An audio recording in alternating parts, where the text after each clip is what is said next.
እንግዲህ ይህን ስልጠና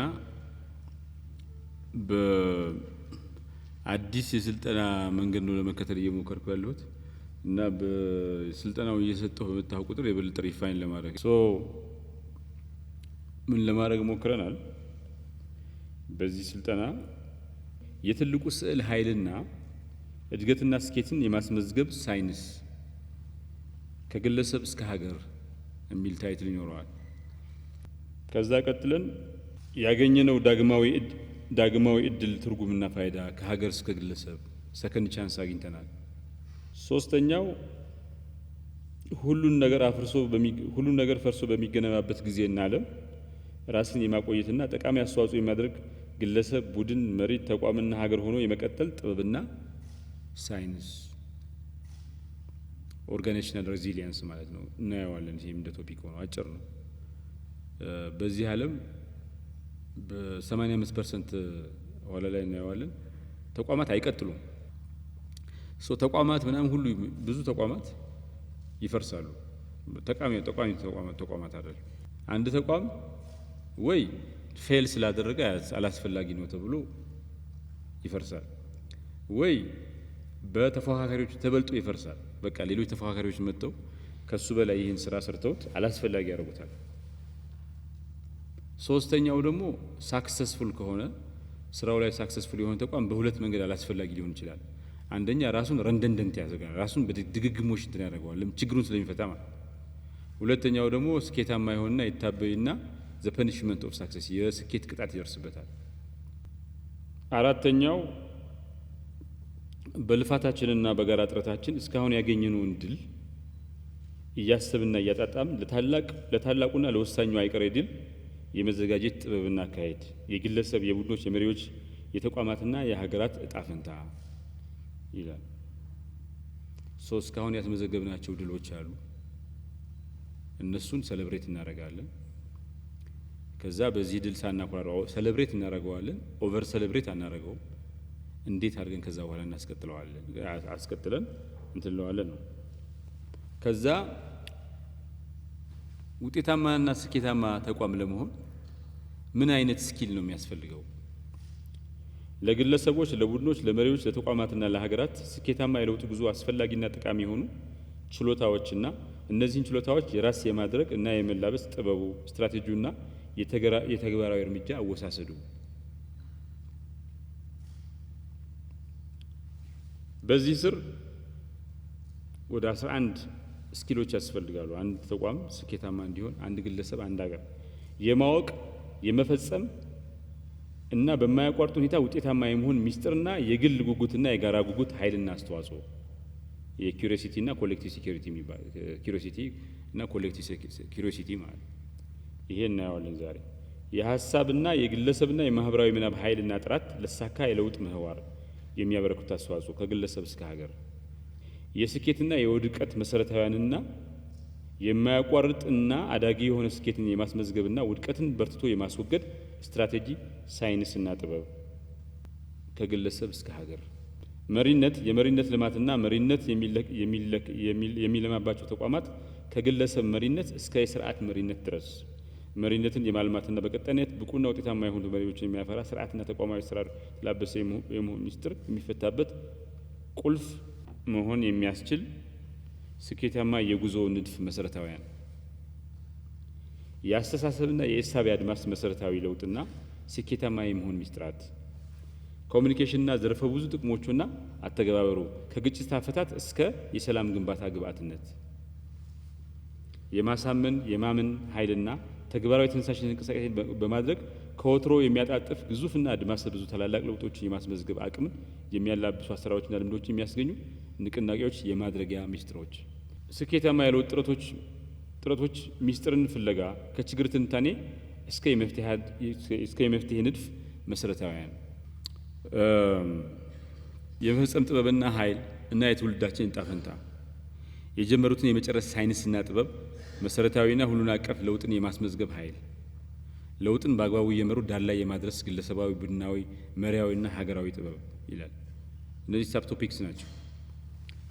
በዚህ መሰረት ስልጠናችንን የምንጀምረው ስለ ትልቁ ስዕል በማውራት ነው። ፈረንጆቹ ምን ይላሉ?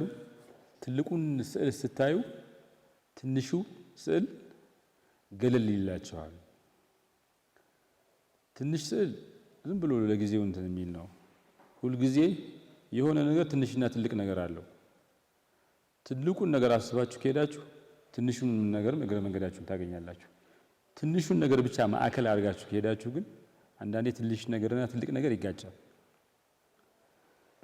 ትልቁ ትንሹን አይስተውም፣ ትንሹ ግን ትልቁ ሊስተው ይችላል። ስለዚህ ሁል ጊዜ ኮንቨርሴሽን መጀመር ያለበት ከትልቁ ስዕል ነው ማለት ነው። ለምንድን ነው ስለ ትልቁ ስዕል መነጋገር የምንፈልገው?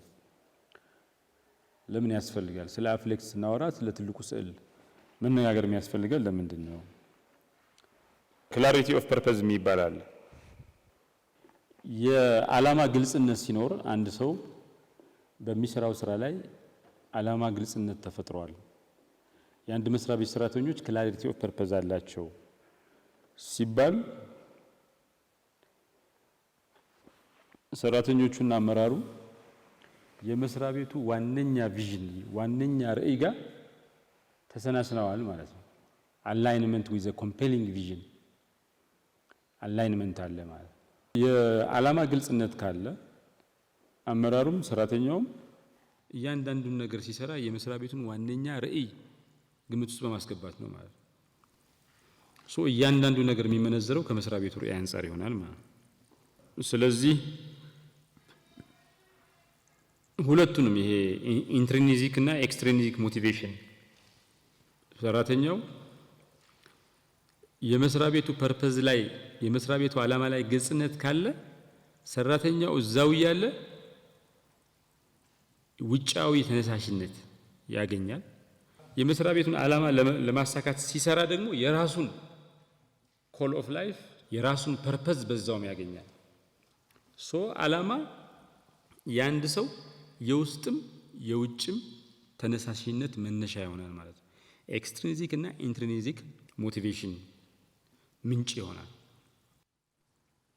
ሁለተኛው ሰራተኞች የመስሪያ ቤት መሪ ኃላፊዎች ይደክማሉ። በርናውት የሚባል ነገር አለ። ሰርተው ይደክማሉ እና የሰው ልጅ ድካምም ብርታትም አለ። ድካም የሚባል ነገር እንዳይኖራቸው ሰርተው የማይደክሙ እንዲሆኑ የሆነ ተራራ ላይ ደርሳለሁ ብሎ ሁልጊዜ የሚሮጡ ሰዎች እንዲሆኑ ክላሪቲ ኦፍ ፐርፐዝ እንደ ነዳጅ ነው። ለሰው ልጅ እንደ ነዳጅ ሆኖ ያገለግላል።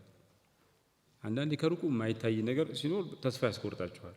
ጉም ምናምን ሲኖር ቅርብ መሆኑ ካልታያችሁ ሩቅ ነገር ያለ ሩቅ ቦታ ያለ ከሩቅ ግን ዝም ብሎ ከማዶም ቢሆን እየታያችሁ የምትሄዱት እየታያችሁ ከሆነ መዳረሻችሁ እየታያችሁ ከሆነ እንደምንም ብላ ተስፋ ትላላ እየደረሱ ያላችሁ አንዳንዴ ቅርብ መስሎ የሚታያችሁ ሩቅ ነገር ነው፣ በጣም ሩቅ ነው፣ ግን ስቲል ሆፕ አለ። በርናውት አንደኛ ኢንትሪንሲክ እና ኤክስትሪንሲክ ሞቲቬሽን ምንጭ ይሆናል። ውጫዊም ውስጣዊም ተነሳሽነት ምንጭ ይሆናል። መሪዎች ሰራተኞች ሰርተው ደክመው ለፍተው በቃኝ እንዳይሉ መንገድ ላይ እንዳያቆሙ ምንጭ ይሆናል ማለት ነው። ሌላው ዓላማ ምን ያደርጋል? ትብብር እና አብሮ መስራት ባህልን ያጎለብታል። ሰዎች በፐርፐዝ ክላሪቲ ኦፍ ፐርፐዝ ካላቸው አንድ ዓላማን ከተጋሩ አንድ ኮምፔሊንግ ቪዥንን ከተጋሩ ዘንድ የማይተባበሩበትና አብሮ የማይሰሩበት ምክንያት የለም። የተለያየ ዓላማ ሲኖራቸው ነው እንደ ሩጫ አሰልጣኝ የሚሆኑት። አንዱ ወደፊት አንዱ ወደ ኋላ የሚሉት ማለት ነው። ስለዚህ ፐርፐዝ ሲኖር ከፉክክር ይልቅ በአብዛኛው ትብብር ይሰፍናል በመስሪያ ቤት ውስጥ። ፉክክርም ካለ በፉክክርና በትብብር መካከል ሚዛን እንዲጠበቅ ያስችላል ማለት ነው። የዓላማ ግልጽነት ሲኖር ደግሞ ይሄ ሳይኮሎጂካል ሴፍቲ የሚባላል። ቡድኖች መስሪያ ቤት ውስጥ ያሉ ቡድኖች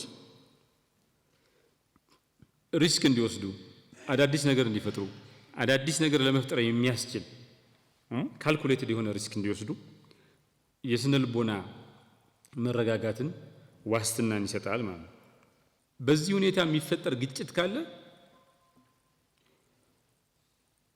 ግጭቱ ግሮዊንግ ኦፖርቹኒቲ ይሉታል። ግጭቱ መስሪያ ቤቱን ወደ ኋላ የሚጎት ቡድኖችን የሚያጠፋ የሚጎዳ ግለሰቦችን የሚጎዳ ሳይሆን ከዛ ግጭት የሚፈጠረው ነገር ወደፊት አስፈንጥሮ ይወጣ መስሪያ ቤቱንም ቲሞቹንም ግለሰቦችንም ማለት ግሮዝ ነው ፊውል የሚያደርገው። በእንደዚህ አይነት ሁኔታ የሚመጣ ግጭት ክላሪቲ ኦፍ ፐርፐዝ በተፈጠረበት ሁኔታ የሚመጣ ግጭት መስሪያ ቤት የሚያብዝን እንዲያውም ጭራሽ የእድገት እንትን ምንጭ ይሆናል ማለት ነው።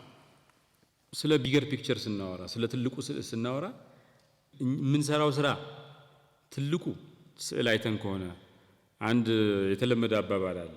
የአሜሪካ ፕሬዝዳንት ማለት ነው ሶቪየት ህብረት አስቀድማ ወደ ህዋ መንኮራኩር ልካ ነበር እና አሜሪካኖቹ እንዴት ተበለጥን ብለው በጣም ተበሳይተው ነበር፣ ኮምፒቲቲቭ ሆነው ነበር እና በዚህ ጊዜ ፕሬዝዳንት የነበረው ይሄ ሙን ራሺራ ነው ምናምን ስፔስ ራሺራ የሚባለው የፉክክር ጊዜ ፕሬዝዳንት የነበረው ፕሬዝዳንት ኬኔዲ ነበር እና ናሳን ለመጎብኘት ይሄዳሉ።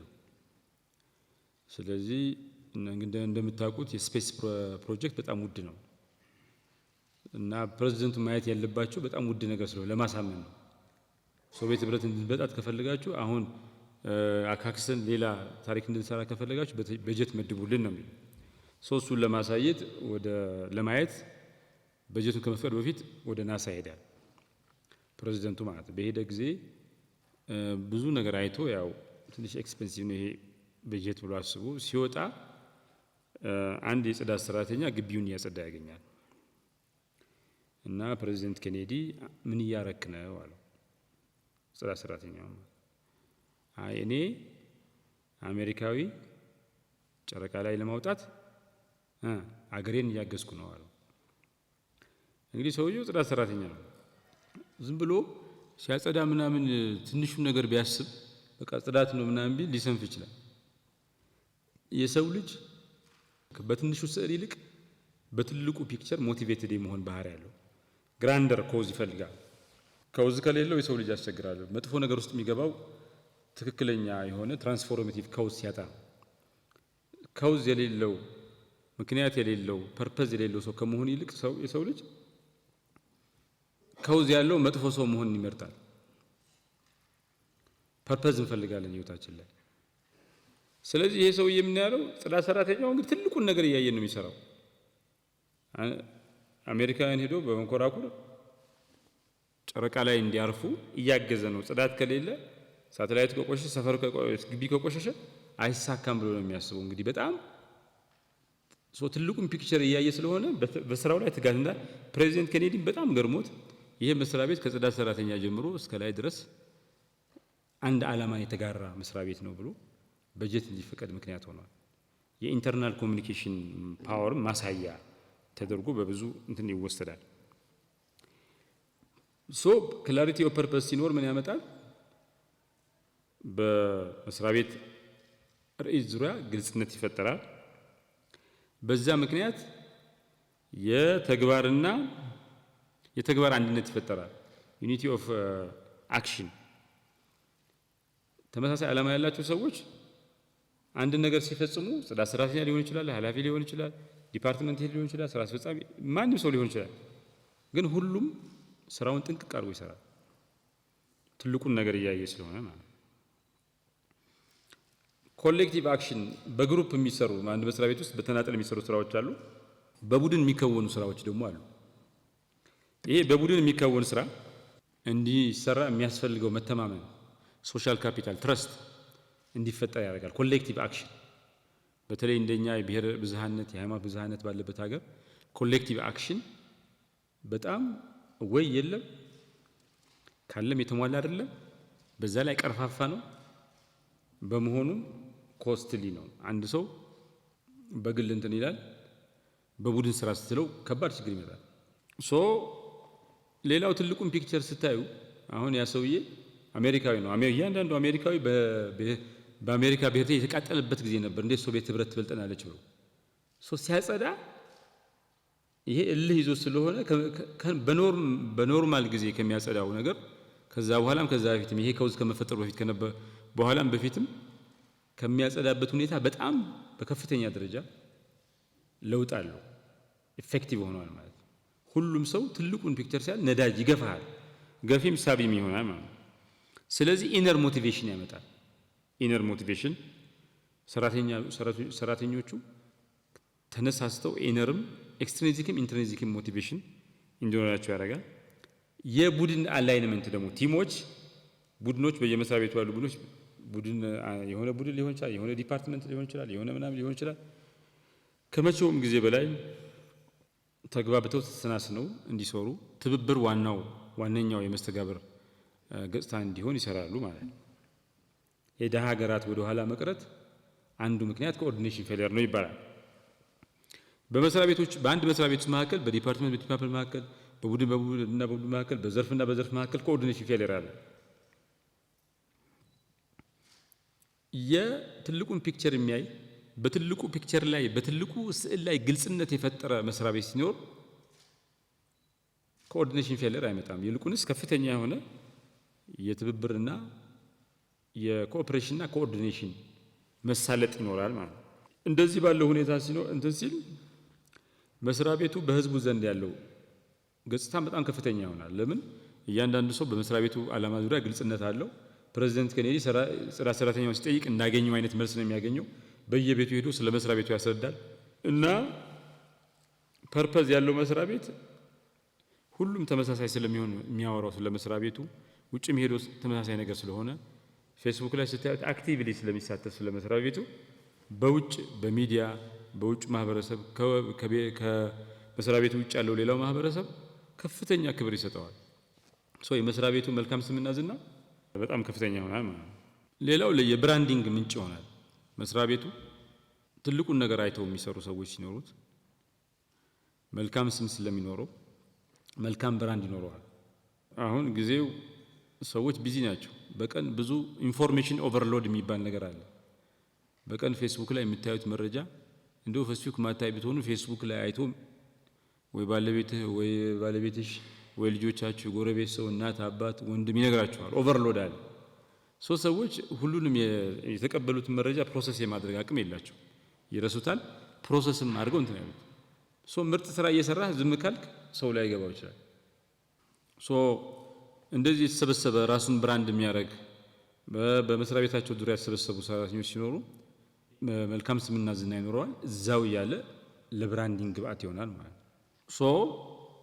ትልቁን ፒክቸር ስታዩ እኔ ጽዳት ሰራተኛ አይደለሁም፣ ኢትዮጵያ እንድትሸጋገር ትራንስፎርም እንድታደርግ እንድትበለጽግ የምሰራ ሰው ነኝ ትላላችሁ። ጽዳት እየሰራችሁ እያሰለጠናችሁ አሰልጣኝ ብቻ አይደለሁም እንደዚህ ነኝ ትላላችሁ። ትልቁን ፒክቸር ለራሳችሁ ያላችሁ ስሜት የሰው ልጅ ለራሱ ያለው ስሜት ሰልፍ ኔጌቲቭ ተውት አለ።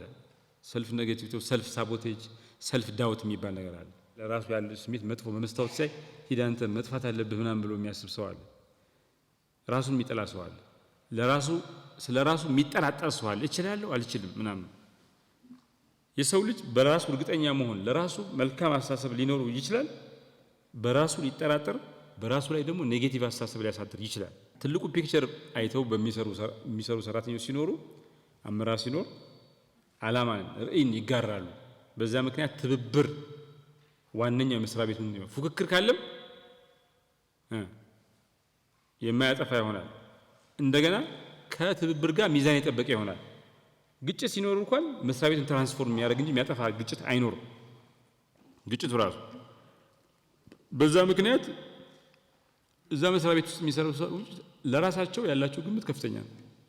ሰልፍ ሪስፔክት፣ ሰልፍ ስቲም ከፍተኛ የሆነ ሰልፍ ስቲም ያላቸው ሰራተኞች፣ ሰልፍ ሪስፔክት ያላቸው ሰራተኞች ለራሳቸው ቦታ ስለሚሰጡ በትንሽ ነገር መውደቅ አይፈልጉም። ትልቅ ነገራችን ማድረግ ይፈልጋሉ። እያንዳንዱ ሰው በግለሰብ ደረጃ ሳይኮሎጂካሊ የሚሰማው ስሜት፣ መልካም ስሜት፣ ለራሱ ያለው ስሜት በመስሪያ ቤቱ ፐርፎርማንስ ላይ ተጽዕኖ አለው። ጠዋት ከሰው ጋር ከባለቤታችሁ ጋር ተጣልታችሁ ምናምን ብትመጡ መስሪያ ቤት ስራ ላይ ችግር ያመጣል። መስሪያ ቤት ስትመጡ ፕሮብለም ካለ ሞቲቬትድ አትሆኑ። እንደዛ ያደርጋል ማለት ነው። ኢንስፓይሬሽን ይፈጠራል። ሞቲቬሽን ኢንስፓይሬሽን ይፈጠራል። ያ ብቻ ሳይሆን ከዚህ በላይ ደግሞ ዋነኛ ነገር አለ። የአመራር ችግር የሀገራት የውድቀትም የስኬትም መነሻ ነው። ኦፍ ኦል ፋክተርስ አገሮች የሚበለጽጉበት ኦር የሚወድቁበት ዋነኛው ምክንያት አመራር ነው። ከምንም ነገር በላይ ሰሜን ኮሪያና ደቡብ ኮሪያ ነው። ሰሜን ኮሪያ ሀብታም ነበረች፣ ሀያል ነበረች። ደቡብ ኮሪያ በጣም ኮስማና ነበረች። በጣም ትልቅ አምቢሽን ያለው አመራር መጣና ግልብጡን አወጣ። ለሰሜን ኮሪያ ውድቀት ኮንትሪቢዩት ያደረገው አመራር ነው፣ የአመራር ችግር ነው። አሁን በሀብት ስካንዲናቪያ የሚባለው አካባቢ መሬቱ ብዙ ጊዜ በበረዶ ይሸፈናል። መሬቱ ብዙ አያበቅልም። የዛሬ 300 ዓመት 400 ዓመት አውሮፓን ሁሉ እየወረሩ ያሰለቹ ህዝቦች ነበሩ። አሁን የሀብት የመረጋጋት አብሮ የመኖር የፍቅር የሰላም ሃፒነስ ኢንዴክስ የሚባለው ቁጥር 1 ናቸው። በሰው ኃይል ልማት ቁጥር 1 ናቸው። ፊንላንድ፣ ኖርዌይ፣ ስዊድን ቶፕ ራንኪንግ እንትኖች ናቸው ከሀገሮች በሙሉ። ይሄ አመራር ነው ያመጣው። ያገኙት የተለየ ነገር የለም። እንደው ነዳጅ ለምናምን ከተባለ ኖርዌይ ነች ኤክሰፕሽኗ። እዚህ ላይ ትልቁን ፒክቸር አይተን ስንሰራ የውድቀት የሀገራት የካምፓኒዎች የቡድኖች የግለሰቦች ውድቀት ምክንያት የሆነውን አመራር ግለሰብ ሲወድቅ ራሱን መምራት አልቻለም ማለት ነው። ሰልፍ ሊደርሺፕ አልቻለም ማለት ነው። አገር ሲወድቅ፣ ተቋማት ሲወድቁ፣ ቡድኖች ሲወድቁ የአመራር ችግር አለ ማለት ነው። አገሮች ስኬታማ ሲሆኑ ሲያድጉ፣ ካምፓኒዎች ተቋማት ሲያድጉ፣ ቡድኖች ሲያድጉ፣ ግለሰቦች ሳክሰስፉል እንትላል ራሳቸውን እየመሩ ነው። ሌሎቹም ተቋማቱ ቡድኖቹና አገሩ መሪ አግኝተዋል ማለት ትክክለኛ መሪ አግኝተዋል ማለት። ስለዚህ ቢግ ፒክቸሩን አይቶ የሚሰራ እንትን ሲኖር የውድቀት ምክንያት የሆነው ዋነኛው ምክንያት እንዲታከም ያደርጋል። የስኬት ምክንያት የሆነው ዋነኛው ስኬታማ አመራር ኮንፊደንስ ያለው አመራር አገሪቷ እንድታገኝ ያደርጋል ማለት ወይ ተቋሙ እንዲያገኝ ያደርጋል ወይ ቡድኑ እንዲያገኝ ያደርጋል። በቢገር ፒክቸር ላይ ትልቁ ስዕልን የሚያውቁ ሰራተኞችና አመራሮች ባሉበት ሁኔታ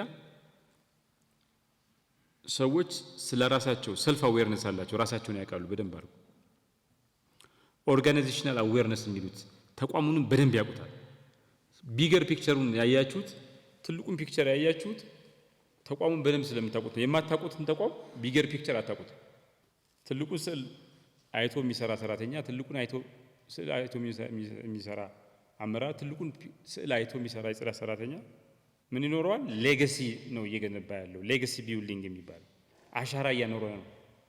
ጽዱ ንጹህ ምናምን መስሪያ ቤት፣ ስልጠናውን በደንብ የሚሰጥ መስሪያ ቤት፣ ስራውን በአግባቡ የሚከውን መስሪያ ቤት፣ ጥንቅቅ አድርጎ የሚሰራ መስሪያ ቤት። ይሄ ውርስ ይሆናል። የሆነ ወቅት ስራ ሳይሆን ባህል ይሆናል። ድርጅታዊ ባህል ይሆናል። የሚቀጥለው ጄኔሬሽን የሚያስቀጥል ይሆናል። ያን የሚመሩ መስሪያ ቤት የሚመሩት ሰዎች ሰራተኞች ምን ነገ ጠዋት በሚቀጥለው ትውልድ የሚታወሱት በውድቀት አይደለም፣ በስኬት ነው። መስሪያ ቤታቸውን የተሰጣቸውን ስራ ጥንቅቅ አድርጎ የሚሰሩ መስሪያ ቤታቸውን ትራንስፎርም ያደረጉ ሰዎች፣ አመራሮች፣ ሰራተኞች ተብለው ይታወሳሉ። ቅድም እንዳየነው አመራር የሁሉም ነገር የስኬትም የውድቀትም የሰው ልጅ ከፈጠራቸው ነገሮች ሁሉ ዘ ሂውመን ኢንቬንሽን የሚባሉ ዘ ሞስት ፕሮሚነንት ነው እንትን ነው። ይሄ እንዲስተካከል የሚሰራ ይሄ አቅም እንዲፈጠር የሚሰራ መስሪያ ቤት በጣም ክሪቲካል መስሪያ ቤት ነው ማለት። ቅድም እንዳየነው ደቡብ ኮሪያና ሰሜን ኮሪያ፣ ስካንዲናቪያ፣ ኮንጎ ደግሞ አለ። ኮንጎ ዘ ጂኦሎጂካል ስካንዳል አንድ የቤልጅየም ጂኦሎጂስት ትምህርት ሲማር ይሄ ኬሚካልና ይሄ ኬሚካል አብረው አይገኙም፣ ሚቹዋሊ ኤክስክሉሲቭ የሆነ ባህሪ ያላቸው አንዱ ከተገኘ ሌላውን ያጠፋዋል ይላል። እንደዛ ተምሮ መጣና ኮንጎ ሄዶ ሲቆፍር ትምህርት ቤት ከተማረው በተቃራኒው እነዚህ ሁለቱ ሚቹዋሊ ኤክስክሉሲቭ ባህሪ ያላቸው የተባሉ ማዕድኖች ተቃቅፈው ተዛዝለው አገኛቸው እና ያን ሁኔታ ዘ ጂኦሎጂካል ስካንዳል አለ። ጂኦሎጂ ተዋረደ ነው ማለት ነው። ተዋርዷል። ተማርነው ትምህርት ልክ አይደለም ማለት ነው። ግን ኮንጎ በጣም ወደ ኋላ የቀረች ሀገር ነች። በሀብት አንደኛ በጣም በማዕድን የትንበሸበሽ ሀገር። ግን ኮንጎ ውስጥ ሌላ ቢቀር አንድ ወረዳ ከሌላ ወረዳ ጋር የሚያገናኝ መንገድ የለም እና በአውሮፕላን ነው። መንገድ ስለሌለ አውሮፕላን እድገት ሆኖ አይደለም። ኖርማሊ አውሮፕላን የተሻለ ነው አይደል? እኛ የምንጠይቀው ግን ኤክስፔንሲቭ ነው። አንድ ሰው ከዚህ ወረዳ ከሌላ ወረዳ ለመሄድ በጣም ብዙ ብር ይከፍላል። ሄይቲና ጃፓን ብዙ ድሃ የምትባል ሀገር ነች። የቆየ ስልጣን ያላቸው።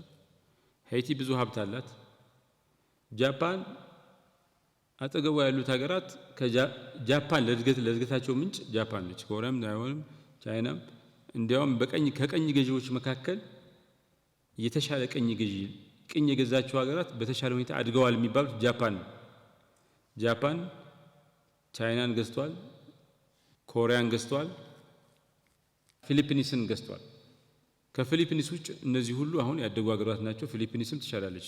ይሄ አፐር ሚድል ኢንካም ነው ምናምን አካባቢ ነው ያለችው። ትራፕ ውስጥ ገብታለች ኦፍ ኮርስ እና የተሻለ ለምሳሌ ከኮሪያ ሲወጡ 500 ፋብሪካዎች ነበሯቸው ኮሪያዎች። ጃፓን ሮ ማቴሪያል እየወሰደ ወደ ሀገሩ የሚያመርቱ ፋብሪካዎችን ያዘጋጃል እዛው። ሌላ አፍሪካ ውስጥ የነበሩት 500 ፋብሪካ የከፈተ ቀኝ ገዢ የለም። ይሻላል ይባላል። የቀኝ ገዢ ጥሩ የለውም፣ ግን እንደው ይሄኛው የተሻለ መልከ ጥፉ ነው፣ የተሻለ ሰይጣን ነው ውስጥ ጃፓን ካወዳደር ናቸው። ሁሉም ሰይጣኖች ናቸው ቀኝ ገዢዎች። አንድን ህዝብ ሌላ ቦታ ሄደው ያለ ፍላጎቱ ምናምን ረግጠው የሚገዙ ናቸው። ግን ስቲል ጃፓን ይሻላል እና ጃፓን አካባቢው እንዲያድግ እንትን አለው። ይሄ ኔበርሁድ ኢፌክት እና ፍላይንግ ጊዝ የሚባል እንትን አለ። አንድ ጎረቤት ካደገ አብረህ ታድጋለህ እና ጃፓን ከአካባቢዋ ቀድማ ያደገች ሀገር ናት፣ መነሻ ነው የሆነችው። ሄይቲ ግን ከአሜሪካ አጠገብ ነው ያለችው። አሁን ሄይቲ ልክ እንደ ሊቢያ ነች።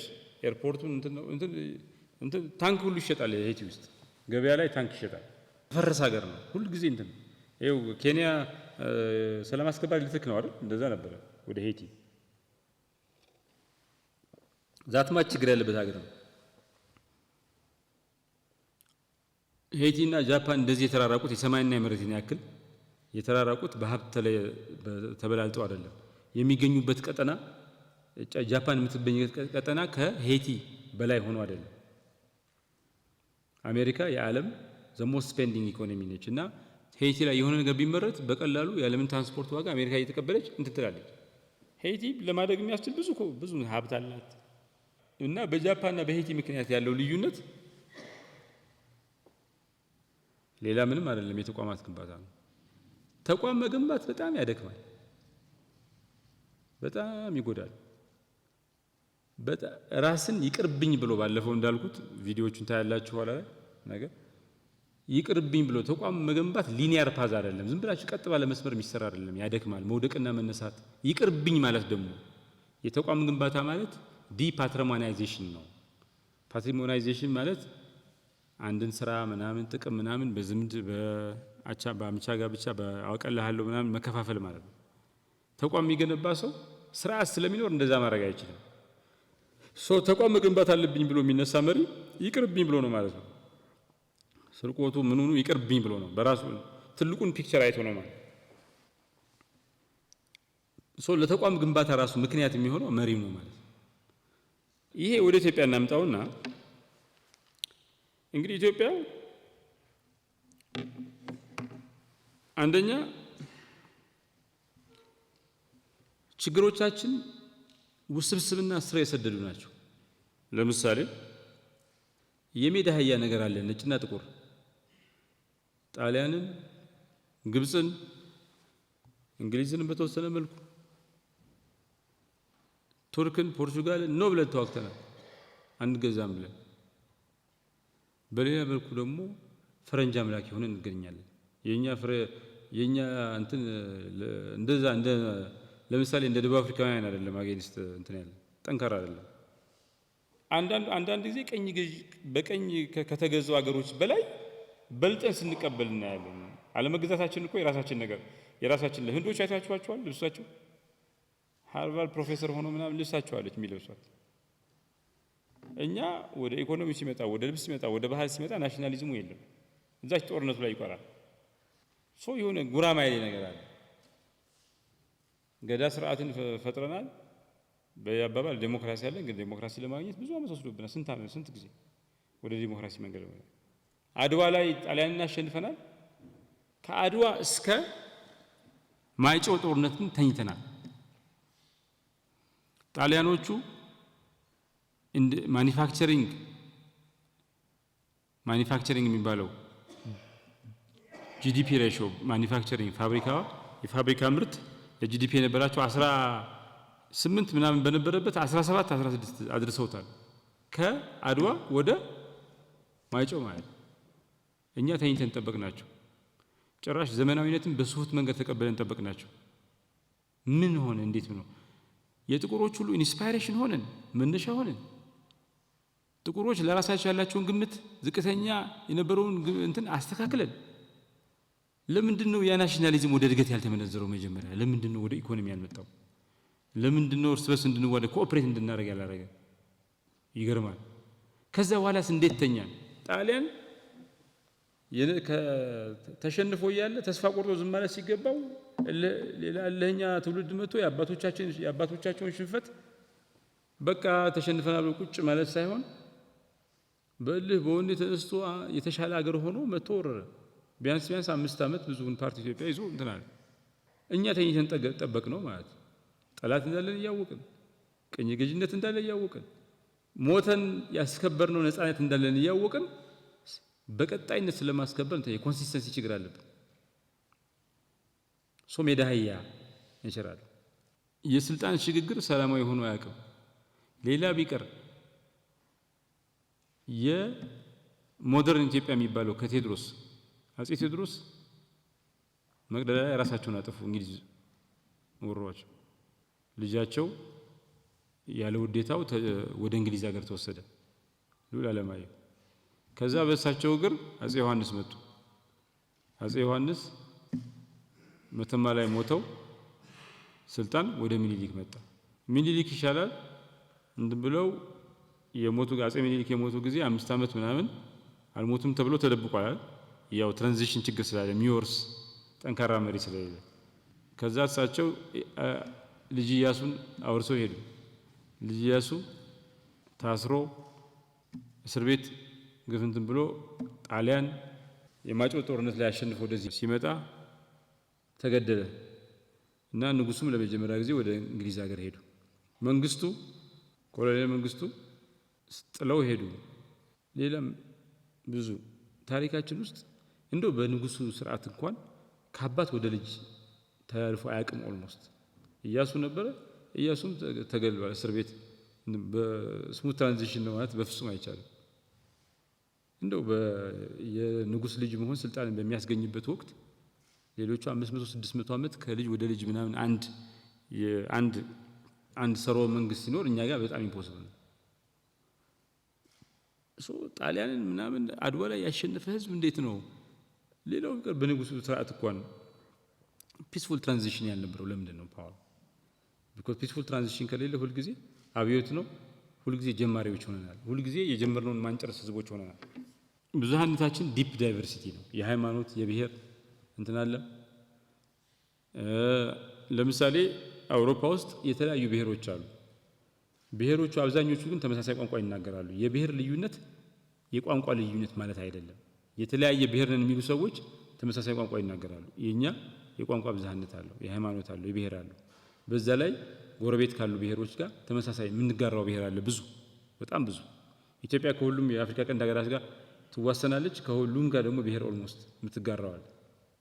ይሄ ዲፕ ዳይቨርሲቲ ጸጋም ነው ፈተናም ነው። ዋልታረገጥ ፖለቲካችን ዋልታረገጥ ነው። ፖላራይዜሽን አለ። ግጭት ለረጅም ጊዜ ቆይቷል። አሁን ናሽናል ዲያሎግ ምናምን እያደረግን ነው። ብዙ ያግዛል፣ ግን ኮንፍሊክት ትራፕ ውስጥ ለረጅም ጊዜ ቆይተናል። የምንገኝበትን ቀጠና እንደዛ ነው። የብሔረ መንግስት የሀገረ መንግስትና የተቋማት ግንባታ አልተጠናቀቀም። ቅርቃር ውስጥ ገብቶ ነበር። አሁን የሀገር በቀል እውቀት ምናምን እያልን ስለሆነ ኢትዮጵያውያን አድዋ ላይ አብረው ለመሞት ምንም ያልከበዳቸው ደቡብ አፍሪካውያንና ኢትዮጵያውያን በዊል አይለያዩም ነበር። ደቡብ አፍሪካውያን በጣም ታግለዋል። ዙሎዎች 15ኛው ክፍለ ዘመን ኬፕታውን ስትያዝ ታግለዋል።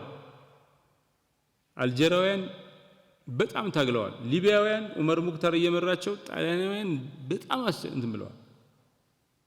ባለመገዛት ፍላጎት ልክ እንደኛ እንደ ኢትዮጵያውያን ሁሉ ሊቢያውያንም አልጀሪያውያንም ደቡብ አፍሪካውያንም ተመሳሳይ ናቸው። ልዩነቱ ካፓቢሊቲ ነው። ሚኒሊክ 100,000 ሰራዊት ሬዝ አድርጎ አድዋ ላይ ሄዶ ኦርደር የጠበቀ ቼን ኦፍ ኮማንድ ያለው ሰራዊት እንትን ብሎ ከዚህ አንስቶ ቀለብ እያቀረበ አድዋ ላይ ሄዶ ስትራቴጂ አውጥቶ ጊዜ መርጦ ሲያጠቃ ስቴት ቢልዲንጉ የት ደረጃ እንደደረሰ ማርካኪስ እንደሚለው ዩሮፒያን ኔቸር ያለው ዩሮፒያን ካራክተሪስቲክስ ያለው አውሮፓዊ ባህሪ ጠባይ ያለው መንግስት ነው ኢትዮጵያ መንግስት ይላል። የልዩነቱ የካፓቢሊቲ እንጂ የዊል አይደለም። እነሱ በቀኝ መገዛት ፍላጎት ስለነበራቸው አይደለም ታግለዋል። ግን መታገል ሌላ፣ አቅም ሌላ፣ ካፓቢሊቲ ነው የሚበልጠው። የኛ ካፓቢሊቲ ነው የሚበልጠው።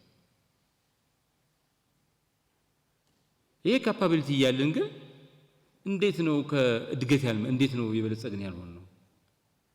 እንዴት ነው ተዋደንና ተፋቅረን መኖር ያልቻልነው? ለመሞት አንድ ላይ እንሆናለን፣ አብረን ለመብላት ለምንድን ነው የሚከብደን? ከባዱን ነገር አሳክተን ቋንቋ የቋንቋ ልዩነት አለ፣ የብሔር ልዩነት አለ፣ ምናምን አለ። እርስ በርስ የምንናገረው ቋንቋ የሚያግባባን ቋንቋ በሌለበት እንኳን በአይን በእጅ የተጠቋቆምን አብረን አድዋ ላይ ሞተናል። ቅድመ አያቶቻችን ምናምን ሞተዋል። ቋንቋ አንችልም አንግባባን ብሎ ቤታቸው ቁጭ አላሉ። እንዴት ነው የከበደን? በጣም ጎራማይሌ የሚመስሉ ነገሮች አሉ። ኢትዮጵያ ውስጥ ትልቁ ችግር አንድ ሄንሪ መንትዝበርግ የሚባል ሰውዬ ባላንስድ ሶሳይቲ የሚል ሪባላንሲንግ ሶሳይቲ የሚል መጽሐፍ አለው እና አንድ ህዝብ ወደፊት የሚሄደው አንድ ማህበረሰብ ሶስት ተቋማት አሉት። የግሉ ማህበረሰብ አለ፣ መንግስት አለ፣ ሲቪል ሶሳይቲ አለ። እነዚህ መካከል ባላንስ ይኖር ነው ይላል። ባላንስ ካለ ወደፊት ይሄዳል፣ ባላንስ ከሌለ ወደ ኋላ ዲክላይን ያደርጋል ይላል። ይህን ወደ ሌላ እንወስደውና ኢትዮጵያ ውስጥ መሪዎች ብዙ ጊዜ የግሩፕ አምቢሽን ያላቸው።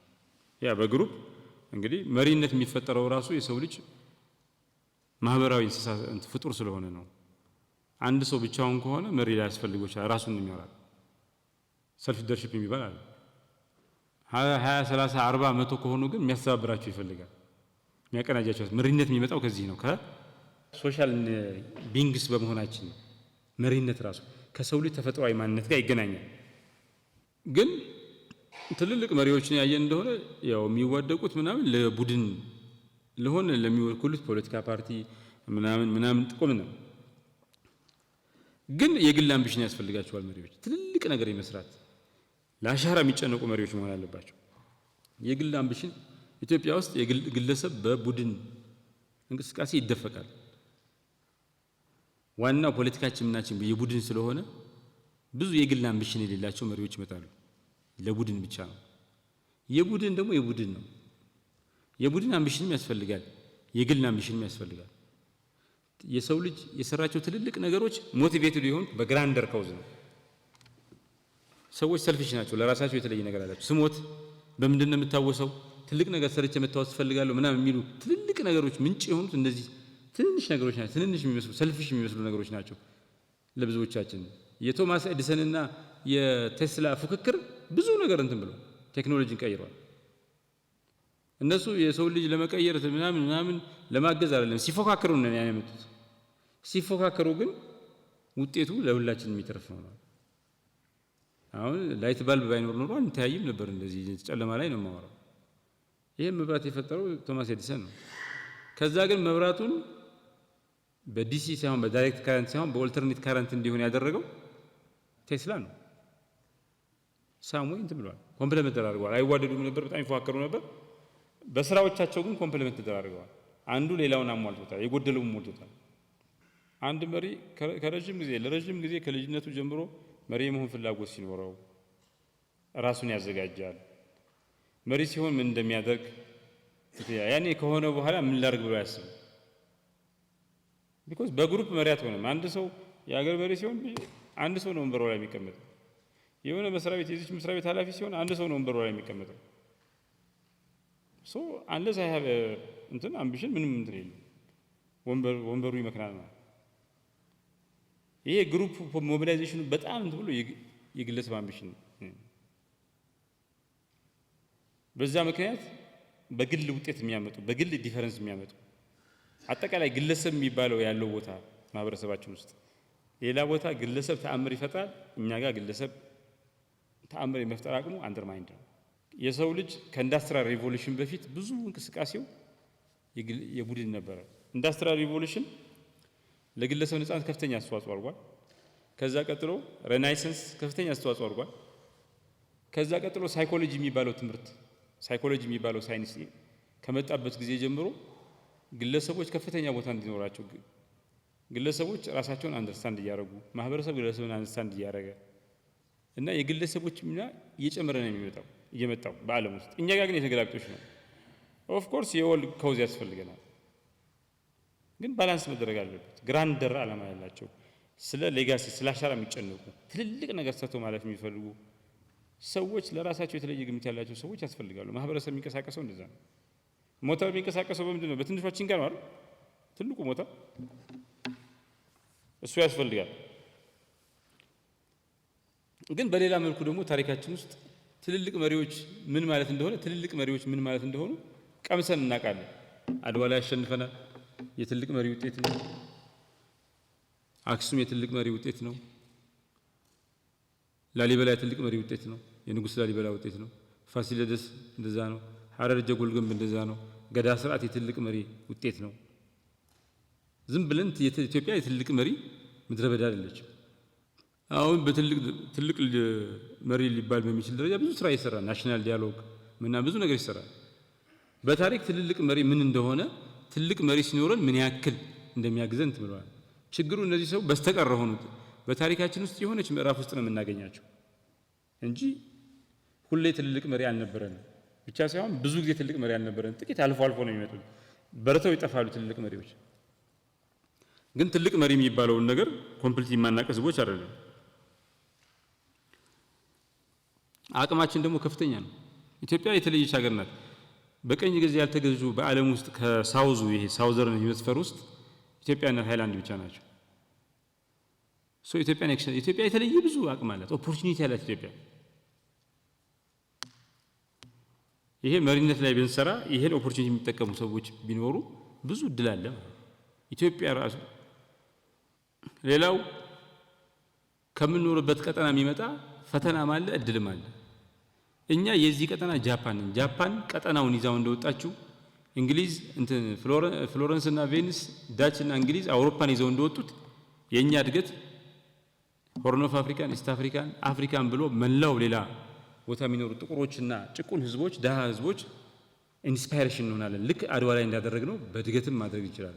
የምንኖርበት ጊዜ ደግሞ ወቅቱ እድልም ነው ፈተናም ነው።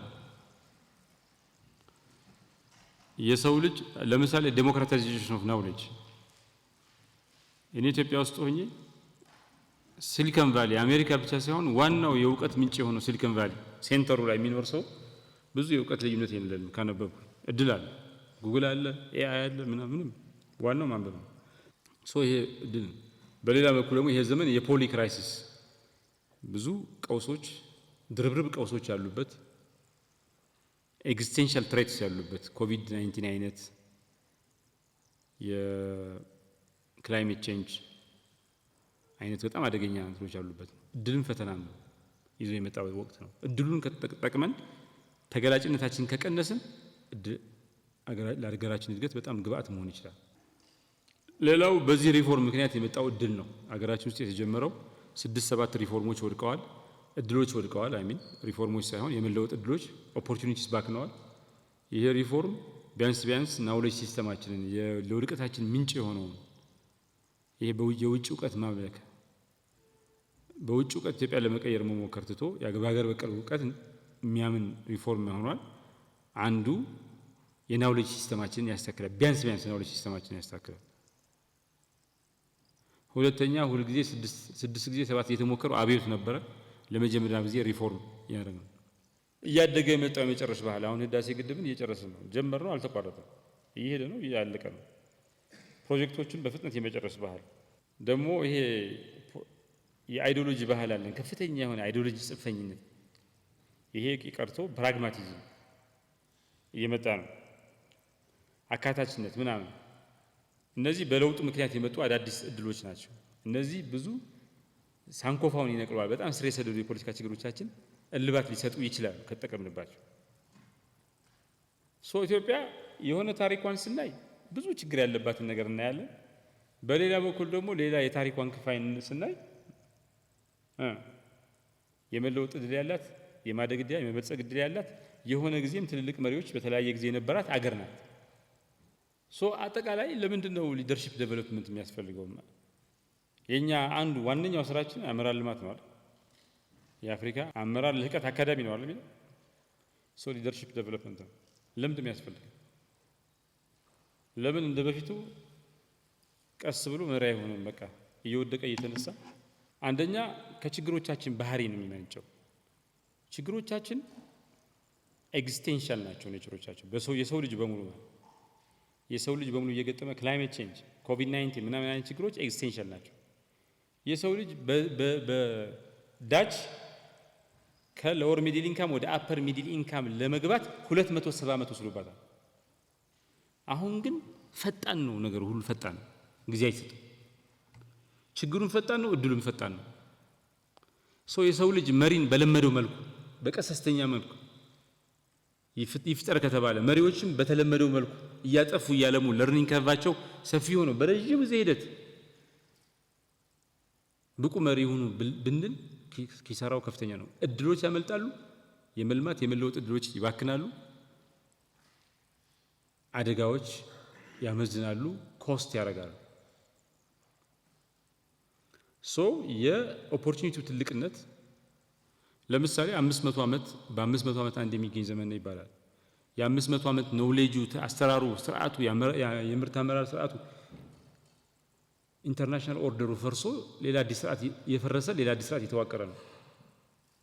ይሄን ዘመን በዋዛ ፈዛዛ እንትን አልነው ማለት ከዛ ሌላ 500 ዓመት ወደ ኋላ እንቀራለን። መሪዎች በናቹራል መንገድ ቀስ ብለው ለርኒንግ ከርቫቸውን እየወደቁ እንዲያድጉ መፍቀድ ጊዜው አይፈቅድልንም። በተቻለ መጠን የሚወድቁበትን ማሳነስ ከበፊት ከሌሎች ውድቀት ተምሮ ከሳይንስ ተምሮ ምን ተምረው የማይወድቁ መሪዎች ማድረግ ነው። ሳይድሁ የሚሄዱ ሰዎች ልጆች ማድረግ ነው። ሳይድህ የሚሄድ መሪ ከተቻለ ነው። አገራት የሚፎካከሩት ከዚህ ቀደም ካቺንግ አፕ ነው። እድገት ካቺንግ አፕ ነው። ያደጉ አገራት አሉ፣ ያደጉትን ጆይን ለማድረግ ነው። ልክ ሩጫ 42 ኪሎ ሜትር ሩጫ ካለ አንዱ ቀድሞ የሚሄደውን ሌሎቹ እሱ ጋር ለመድረስ ነው የሚሮጡታል። እሱ ጋር ከደረሱ በኋላ ቀድሞ የሚሮጠው ከደረሱ በኋላ ነው የሚያሸንፍ የሚችሉ። አሁን ግን መላ የሰው ልጅ የሚወዳደር እርስ በርሱ ብቻ ሳይሆን እርስ በርሱም ይኖረዋል። ዋናው ፉክክር ግን የሰው ልጅና ቴክኖሎጂ ሆኗል። አሜሪካ አዲሱ ኤአይን ማሽን ለርኒንግን ምናምን በሱ ምርጥ ካልሆነች አሁን ያደገች መሆኗ ጋራንቲ የለውም፣ ወደ ኋላ ትቀራለች። ከሁሉም ከአሜሪካም ከምንም ቀድሞ እየሮጠ ያለ ቴክኖሎጂ ነው ያለው። ሁላችንም ከዚህ በፊት እድገት ማለት ያደጉት መቀጠል ነው ስራቸው፣ ያላደጉት ነው መሮጥ ያለባቸው። ያደጉትም አሁን መሮጥ አለባቸው። ቢኮዝ ያለፈውን 500 ዓመት ቴክኖሎጂ ኢሪሌቫንት የሚያደርግ የተለየ እንትን ነው ያለው።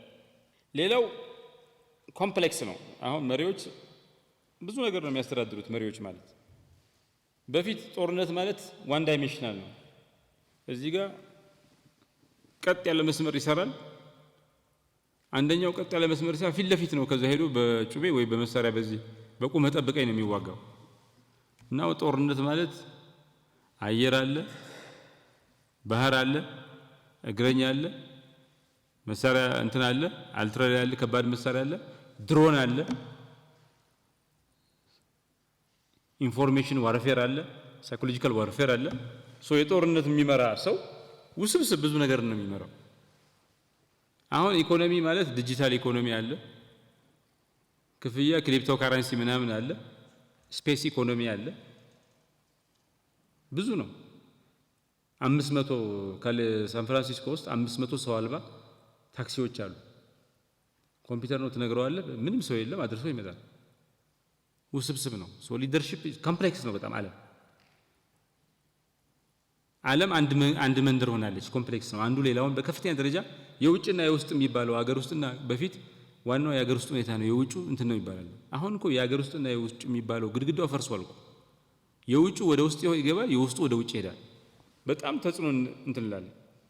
ኮቪድ-19 የሆነ ቦታ ወይ ቻይና ወይ ኮንጎ ትመጣ ተባለ፣ ከዛ ዓለምን ያዳረሰ ሁላችንም ሳልናል።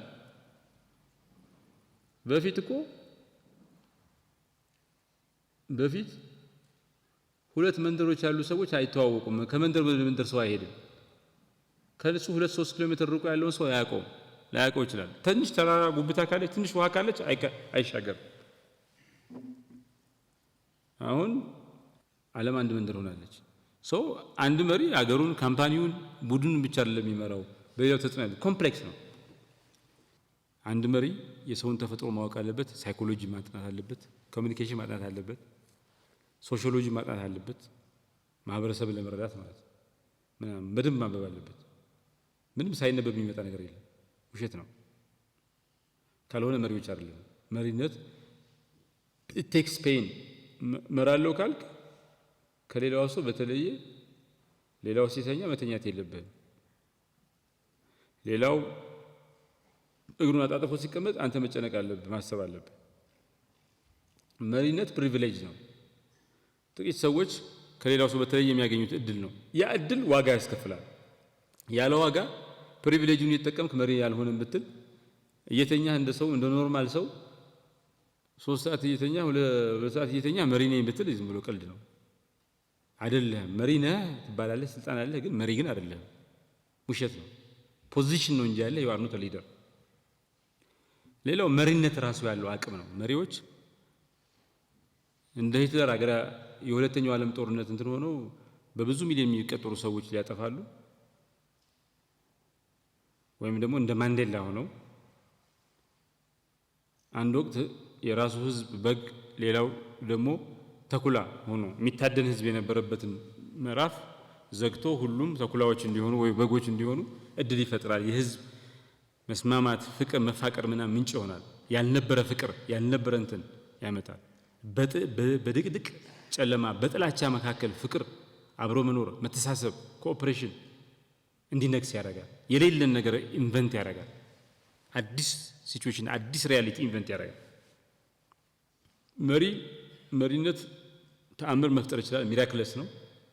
አሴም ታይም ስህተት ከሰራ ኤግዚስቴንሻል የሆነ የህልውና ጥያቄ የሚያጭር አደጋ ሊያመጣ ይችላል።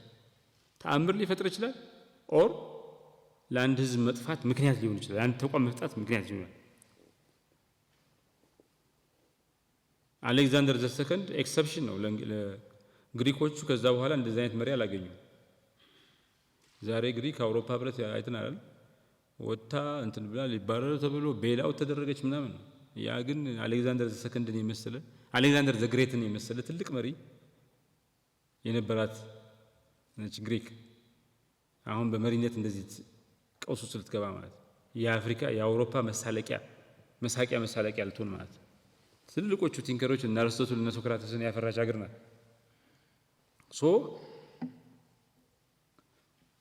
ትልቅ መሪዎች ለምን እንደሆኑ አጥንተን ሌሎች መሪዎችም ይህን እንዲላበሱ ካላደረግን በስተቀረ ትልቅ መሪዎች ኤክሰፕሽንስ ናቸው። በሆነ ዘመን ብልጭታ የሚገኙ ናቸው። በ100 ዓመት በ200 በ300 ዓመት አንዴ ነው የምናገኛቸው። ትልልቅ መሪዎች እንዲኖሩን ከፈለግን ሳናሰለጥን ሳንሰራ ትልልቅ መሪዎችን የሚፈጠር ስርዓት ሳንፈጥር በቃ በራሳቸው መንገድ ይምጡ ካል 300 200 ዓመት እየጠበቅን ነው የሚመጡት ማለት። ሌላው ውድቀት ሰልፍ ፐርፔቹዌቲንግ ነው። ፌለር ትራፕ የሚባላል። አንዴ ከወደቃችሁ ኦፍ ኮርስ እንደ ማይንድ ሴታችን ነው። ግሮዝ ማይንድ ሴት እና ፊክስድ ማይንድ ሴት የሚባላል። ሰውየው ግሮዝ ማይንድ ሴት ካለው ሲወድቅ ግብአት ነው የሚሆነው። ለምን እንደወደቀ ያጠናና ምናምን። ቶማስ ኤዲሰን እቺ ላይት በልብ አምፖል ለመስራት 10,000 ጊዜ ወድቋል እና ለምን አተውም ሲባል በቃ 10,000 ጊዜ ወደቀ እኮ ሲባል አምፖል የማይሰራበትን 10,000 መንገድ አውቄያለሁ ብሎ ነው እንትን ያለው። ውድቀት ዘላለማዊ አይደለም። ስኬት ጣፈንት አይደለም። የወደቀ ሰው ይሳካለታል። የተሳካለት ሰው ሊወድቅ ይችላል። የወደቀ ሰው ግን እዛ ወድቆ የሚቀረው ወይ ደግሞ ፌለር ትራፕ ውስጥ የሚገባው ማነቆስ የሚታነቀው ማይንድ ሴት ነው። ፊክስድ ማይንድ ሴት ካለው አይነሳም። እያንዳንዱ ውድቀት ወገቡን ያጎበጠ ነው እንትን የሚለው እንጂ ከዛ አይነሳም። ብዙ ሰው እንደዛ ነው።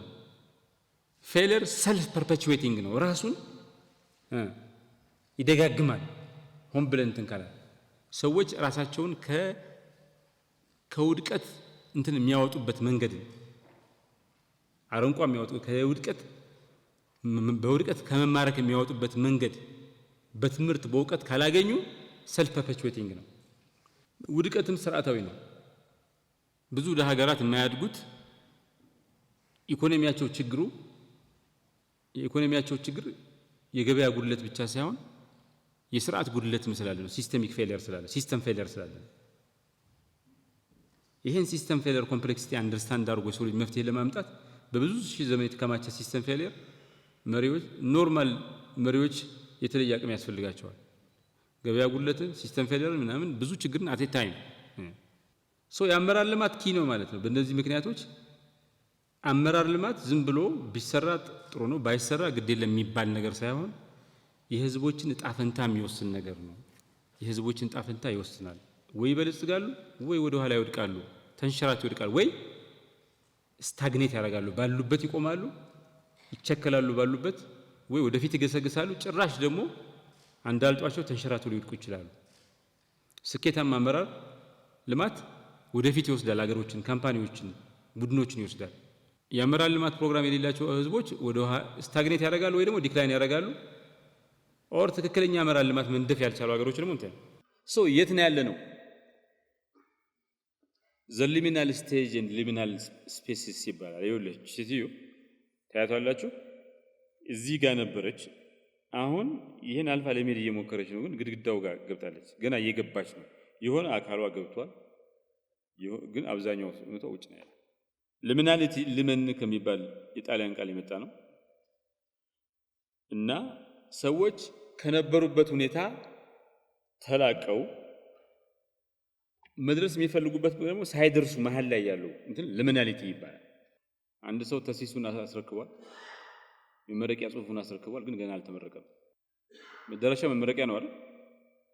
ዝም ብሎ ግን አልተመረቀም፣ ግሬድ አላለፈም። ሊሚናሊቲ ይባላል፣ መሃል ላይ ያለ።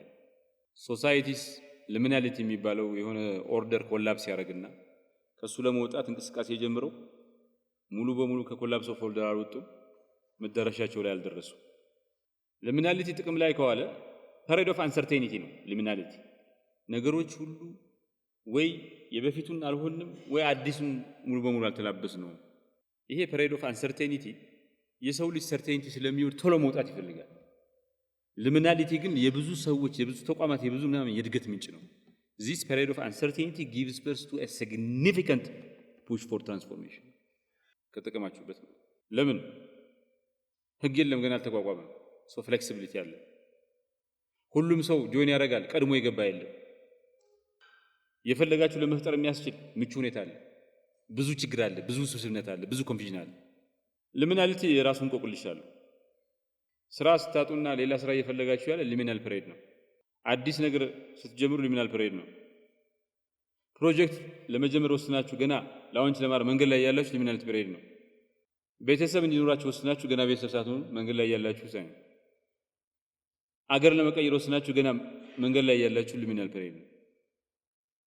ማህበረሰባዊ አብዮት ውስጥ መኖሩ የማያቋርጥ ኪዮቲክ አንሰርቴኒቲ ውስጥ ተራይቭ አድርጎ መቆየትን ይጠይቃል።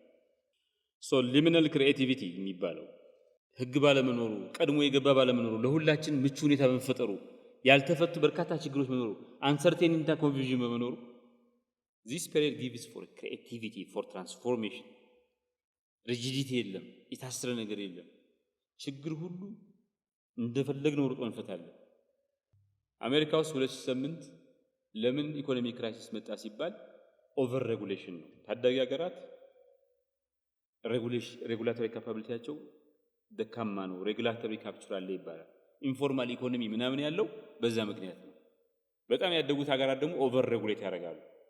አዲስ ካምፓኒዎች ስታርትአፕስ ምናምን ገበያ ውስጥ መግባት በትንሽ ካፒታል ስራ መጀመር አይችሉም። ዛስ ዋይ ካሊፎርኒያ ለአሜሪካ ካሊፎርኒያ ኢዝ ኤክሰፕሽን። ሁሉም እነ ስቲቭ ሁሉም ሰው ጀማሪ ሲሆን ስታርትአፕ ሲሆን ወደ ካሊፎርኒያ የሚሄደው ሪላቲቭሊ ለስታርትአፕ የሚመች ኢኮሲስተም አለ ስላለ። የአሜሪካ የቢዝነስ ሄድኳርተር ብዙ ዳላዌር የምትባለች ወደ ዳላዌር የሚሄደው የታክስ ህጉ ምናምን በጣም ወሳኝ ኢንከሬጂንግ ስለሆነ ታዳጊ ሀገር መሆን ዳሞን ግን ከድህነት ከምናምን ለመውጣት ተፈስፈንጥረህ ሄደ ግን ደግሞ ሀብት ማማ ላይ አለመድረስ ሊሚናል ፔሪድ ነው። ይሄ ሊሚናል ፔሪድ አንሰርቴኒቲ ተሳቆ ምናምን ቶሎ ብሎ ከዚህ መውጣት ሳይሆን ይሄን እንደ እድል እንደ መልካም እጣ ፈንታ ቆጥሮ ድል ፈንታ ቆጥሮ ከተወሰደ ተቋማት በጣም ይሄዳል፣ ግለሰቦች በጣም ይሄዳሉ። ገና ነው አልታሰረም፣ ገና ነገሮች አልተበጁም። ኦፖርቹኒቲ ነው።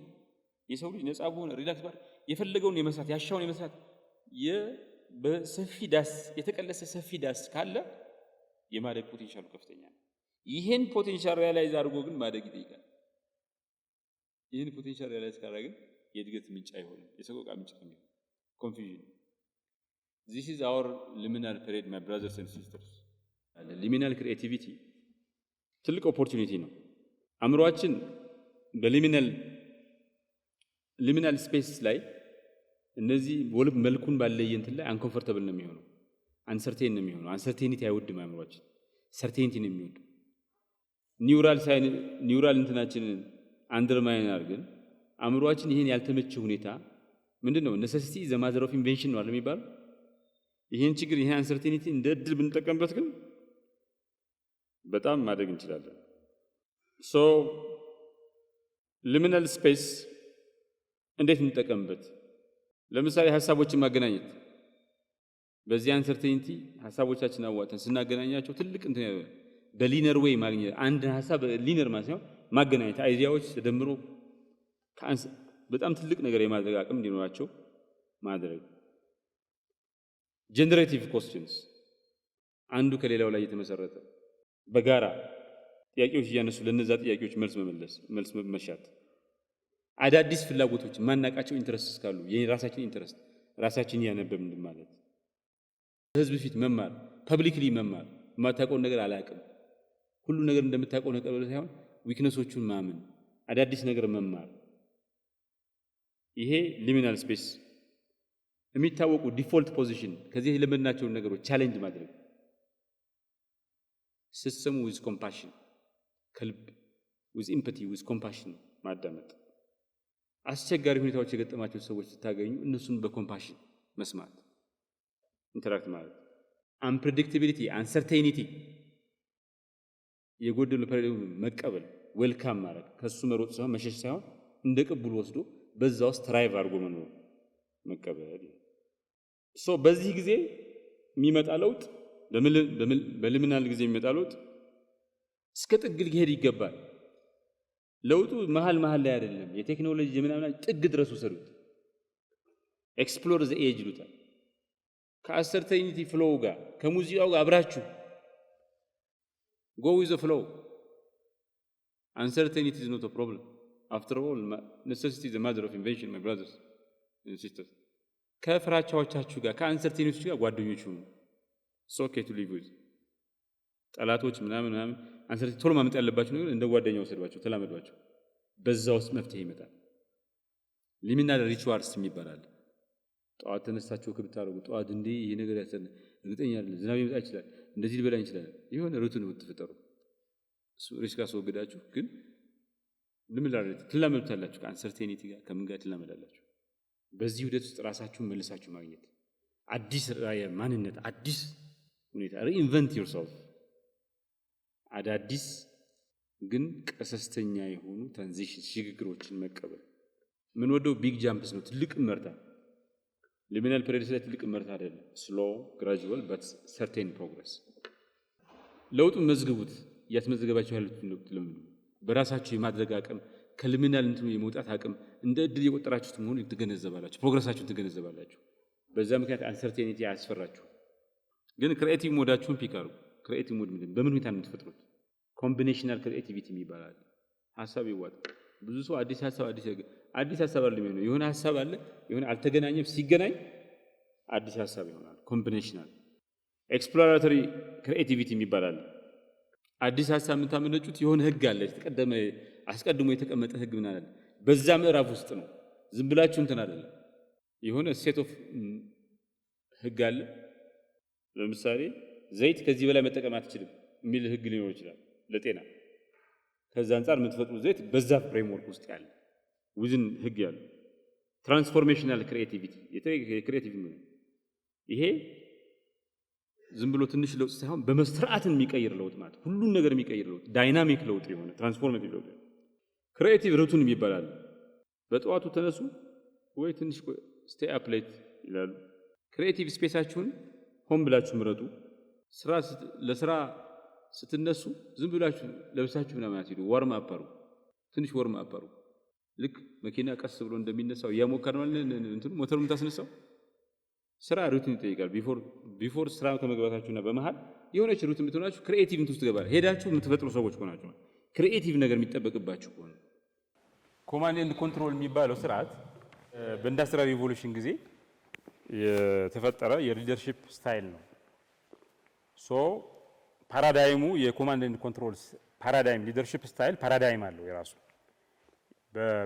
በመሪና በፎሎወር መካከል በመሪዎቹና በተከታዮቻቸው መካከል ስላለው ግንኙነት አንድ ዴሞክራቲክ ግንኙነት መሰረት አድርጎ ነው እንትን ያለው። አሁን ይሄ ዘመን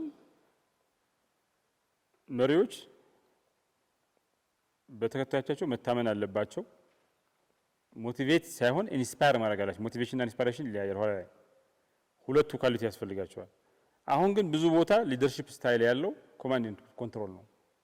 የሰው ልጅ ለዚህ ዘመን የሚመጥን የአመራር ስታይል እየተላበሰ አይደለም። መሪዎች የሰው ልጅ የሚመሩ መሪዎች የአመራር ስታይላቸው በኢንዱስትሪያል ሪቮሉሽን ጊዜ የመጣ የአመራር ስታይል ላይ ስታክድ ሆነዋል፣ ተይዘዋል። አሁን የሚያስፈልገው አዲስ ነው። ይሄ ማለት የአመራር ልማት ተቋማት የአመራር ተቋም ስርዓቶች ምናምን አመራሮች በሚፈለገው ደረጃ እየሄዱ አይደለም ማለት ነው። የኢንዱስትሪያል ሪቮሉሽን ጊዜ የሊደርሺፕ ስታይል አሁን ተግባራዊ እየሆነ ነው። ይሄ ህብረተሰብን ብዙ ችግር ያመጣል፣ ውጤታማነትን ትይዛል። የአመራር ልማት ተቋማት ገብተው ይሄ ስታይል ለውጥ እንዲመጣ ይህን ዘመን የሚዋጅ ይህን ዘመን የሚመጥን የአመራር ስታይል እንዲፈጠር ካላደረጉ በስተቀረ ይሄ የህብረተሰብ ሰላም ጠንቅ ይሆናል። ይሄ የስርዓት የውጤታማነት የልማት ውጤታማነት ላይ የእድገት ላይ የእርስ በርስ ግንኙነት ላይ ከፍተኛ የሊደርሺፕ ተራ ስታይል ችግር አይደለም፣ በጣም መሰረታዊ ችግር ይፈጥራል። የአመራር ልማት ተቋማት የስታይል ለውጥ እንዲመጣ ይህን ዘመን የዋጀ የአመራር ስታይል እንዲኖር የሊደርሺፕ ስታይል እንዲኖር ያስፈልጋሉ ማለት ነው። ሌላው የሊደርሺፕ የአመራሩ አይነት የሀገራት እድገትና እንትን ላይ ከፍተኛ አስተዋጽኦ ሲያደርግ እናያለን። ለምሳሌ ኖርዝ ኢስት ኤዥያ የሚባሉት ሀገራት በፍጥነት ያደጉት ሀገራት ኮሪያ፣ ታይዋን፣ ቻይና፣ ጃፓን እነዚህን የመሩ ሰዎች በሙሉ ሲያጠኗቸው ጀነራሊስት ሊደር ነበሩ ይባላል። ስለ ሁሉም ነገር የሆነ እውቀት አላቸው። ሎጂስቲክስ፣ ሂውማን ሪሶርስ ምናምን እውቀት ጀነራሊስት ናቸው። አንድ ሰው ሐኪም ይሆናል። የጤና ጥበቃ ሚኒስትር ሆኖ ሲመደብ ጋይናኮሎጂስት ሊሆን ይችላል። የተማረው 30 ዓመት 40 ዓመት ማህፀን ቀዶ ጥገና ሊሆን ይችላል። ህጻናት ነፍሰ ጡሮችን ስለማዋለድ ብቻ ይሆናል የተማረው። ግን ህብረተሰብን ትራንስፎርም የማድረግ የቤት ስራ ውስብስብ ስለሆነ ብዙ ነገሮችን አቴታይም መስራት ስለሚያስፈልግ አሁን የጤና ጥበቃ ሚኒስትር የሆነ ሰው ጋይናኮሎጂስት ነው እንበል።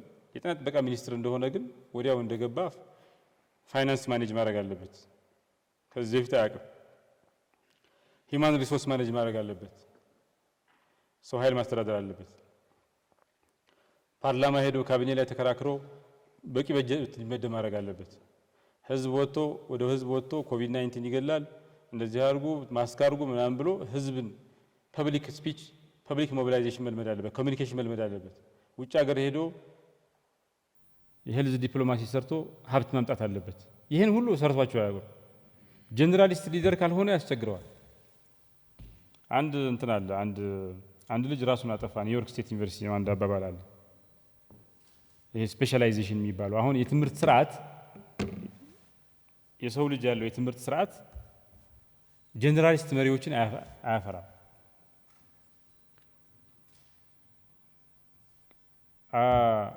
አንድ እስከ 7 ስትማር ለምሳሌ እንበልና ጀነራል ነው። 9ኛ ክፍል ስትገባ አርት ሶሻል ሳይንስ ብለህ ትመርጣለህ። ዩኒቨርሲቲ ስትገባ ሶሻል ሳይንስ ሎው ምናምን ብለህ ማኔጅመንት ብለህ ትመርጣለህ። ማስተር ስትገባ ትጠባለች። ፒኤችዲ ስትገባ አንዲት ነገር ናት። ስፔሻሊስት ነው። ህዝብ ግን ሁሉም ነገር ትራንስፎርም ማድረግ ይጠይቃል። እና አንድ ኒውዮርክ ስቴት ዩኒቨርሲቲ አንድ ልጅ ራሱን አጠፋ። ከዛ ይሄ ሰውዬ ራሱን ለምን አጠፋ ተብሎ ጥናት ለማለት ፖሊሱ መጣና ቆይ አሻራ ላነሳ ነው የራሱን ያጠፋበትን ገመድ እንዳትነኩ ምናምን ብሎ ኤቪደንስ ይሄ ለፍርድ ቤት የሚቀርብ ማስረጃ መሰብሰብ ጀመረ። ሎየሩ ደግሞ መጣ። ይሄ ሰውዬ ጣሰው የትኛውን ህግ ነው ብሎ ፔናል ኮዱን ማገላበጥ ጀመረ። ሳይኮሎጂስቱ መጣ። ይሄ ልጅ ራሱን ከማጥፋቱ በፊት ምን እያሰበ ነበር? ማስታወሻ ጽፏል? ስልክ ደውሏል? እስኪ ነው ስነ ልቦናው ለማረጋገጥ ነው። ሶሺዮሎጂስት መጣ። ይሄ ልጅ ራሱን የመጣበት ማህበረሰብ ራስን ስለማጥፋት ያለው አንደርስታንዲንግ ነው። የአንድን ሰውዬ ሞት ለመረዳት እንኳን እነዚህ አራቱ ሙያዎች በቂ አልሆነም። ፖሊሱም፣ ሎየሩም፣ ሶሺዮሎጂስቱም ሳይኮሎጂስቱም በቂ አልሆነም። እንኳን አገር ማለት የትምህርት ስርዓታችን በሆነች ነገር ላይ ስፔሲፊክ እያደረግን ለመሪነት የሚያበቃ አይደለም። ከመሪነት ጋር በፍጹም የሚያፋታ ነው።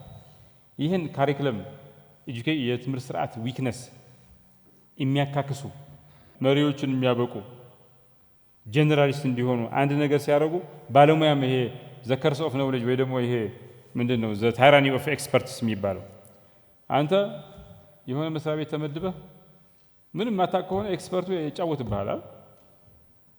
ይሄ ሰውዬ እኮ በቃ የመስሪያ ቤቱ መሪ እኮ አይደለም ኤክስፐርቶች ናቸው ይባላል። ቢኮዝ የማታውቀው ከሆነ ይጫወትብሃል። የሆነ ፕሮፌሽናል ጃርገን ቃል ይጠቀማል፣ ትፈርምበታል፣ አትመራው። ግን if you have a little bit knowledge about everything እንደዛ ይሆን you will be in charge። ግን የትምህርት ስርዓታችን የሥራ መስካችን ምናምን እንደዚህ የሚያደርግ አይደለም። የትምህርት ስርዓቱም ስራ ትማራለህ፣ ስፔሻላይዝ ታደርጋለህ፣ በዛች ሙያ ትመደባለህ፣ ትሰራለህ። ከዛ መሪ የመሆን እድል ይኖርሃል። ይሄን ክፍተት መሪው ሰዎችን የሚያዘጋጁ መሪ ከመሆናቸው በፊት የሚያዘጋጇቸው መሪ ከሆኑም በኋላ ይበለጠ ስለ ብዙ ነገር ሲስተሚክ አንደርስታንዲንግ ያላቸው ሰዎች እንዲሆኑ እንትን መሪነት 3 አይነት ነው የሚባለው። ሰዎች ራሳቸውን ይመራሉ፣ ከዛ ቀጥሎ ተቋምን ይመራሉ፣ ከዛ ቀጥሎ ሶስተኛ ስርዓትን ይመራሉ። ሲስተሚክ ሊደርሺፕ፣ ፐርሰናል ሊደርሺፕ ኦር ሰልፍ ሊደርሺፕ፣ ኦርጋናይዜሽናል ሊደርሺፕ እና ሲስተሚክ ሊደርሺፕ ነው። 3 ነው። የትምህርት እና ኖርዝ ኢስት ሀገሮች እንዲያድጉ በከፍተኛ ፍጥነት ከሌላው ዓለም እነ እንግሊዝ 480 ዓመት የወሰደባቸውን የካፒታሊስት ትራጀክተሪ ግሮዝ ፓስ በ40 ዓመት እና በ50 ዓመት እንዲያሳኩ ያደረጋቸው አንዱ መሪዎቻቸው ጀነራሊስት ስለሆኑ ነው ይባላል። ምን አይነት መሪ እንዳለ እድገትህን ይወስነዋል፣ ፍጥነትህን ይወስነዋል። if you have a generalist leader በከፍተኛ ፍጥነት ልትር ይችላል። if you have የሆነ ስፔሻል አንድ ነገር ብቻ የሚያውቀው እንትን በታሪያን ኦፍ ኤክስፐርት መሪ መሆን አይችልም። ኤክስፐርቶቹ ከታች ነው የሚመሩት። ስለማያውቅ ብዙ የማያውቀው ነገር ስለሚኖር ወይ ውሳኔ አይወስንም እየፈራ ከወሰነም ትክክለኛ ውሳኔ አይወስንም ኦር ተንኮለኛ ባለሙያ እንትን በታሪያን ኦፍ ኤክስፐርትስ እንትን ይሆናል። ሌላው ለርኒንግ ከርቭ ነው። መሪ ሰዎች በኖርማል ትልቅ መሪ ሆኑ ብንል ለማደግ ረጅም ጊዜ ይወስድባቸዋል። አንድ ጀነራል ዝም ከተባለ እንትን የሚማረው ከባድ ከታች ጀምሮ ትክክለኛ ወታደራዊ መሪ የሚሆነው ስህተት እየሰራ ሰዎች እያለቁበት ነው። ስህተቱ ዝም ብሎ አይደለም፣ በሰዎች ህይወት ላይ ነው። አንድ ጀነራል አሁን ጀነራል ሲደርስ ያለው እውቀት ኮሎኔል እያለ ቢኖረው ኖሮ የብዙ ወታደሮችን ህይወት ያተርፍ ነበር። ለርኒንግ ከርቭ ማተርስ። አንደኛ ረጅም ጊዜ ይሆናል። ህብረተሰብ ችግር ላይ ከሆነ ድህነት ላይ ከሆነ ይቆያል ማለት ነው። ከችግር መውጫ መንገዱ በረዘመ ቁጥር ችግር ላይ ይቆያል። እንደዛ ብቻ ሳይሆን ችግር ላይ በቆየ ቁጥር ዋጋ ይከፍላል። ለርኒንግ ከርቭ በጣም እንትን ነው። ትምህርት ቤቶች የሚያስፈልጉት ማለት የሊደርሺፕ አካዳሚ ኢንስቲትዩትስ ምናምን የሚያስፈልጉት ለርኒንግ ከርቭን ለማሳጠር ነው። የሰው ልጅ ስህተት ሳይሰራ ከሌሎች ስህተት ከቲዮሪ ምናምን ተምሮ እሱ ቢያንስ አዲስ ስህተት ይሰራል እንጂ የነበረውን ስህተት አይደግም። ስለተማረ ማለት አዲስ ስህተት ይሰራል። ሌላው ፊውዳሊዝም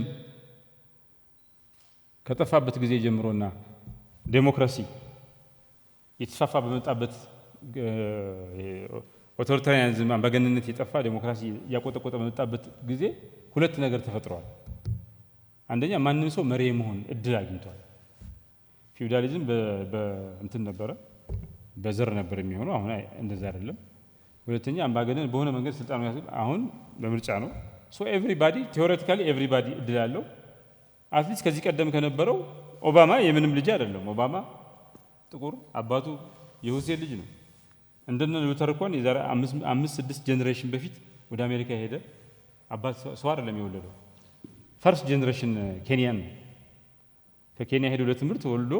ኦባማን ወልዶ ወደ ሀገሩ የተመለሰ ሰው ነው። እንዲያውም እዛም አልኖረም። የዛ ልጅ ነው ፕሬዚደንት ሆነ።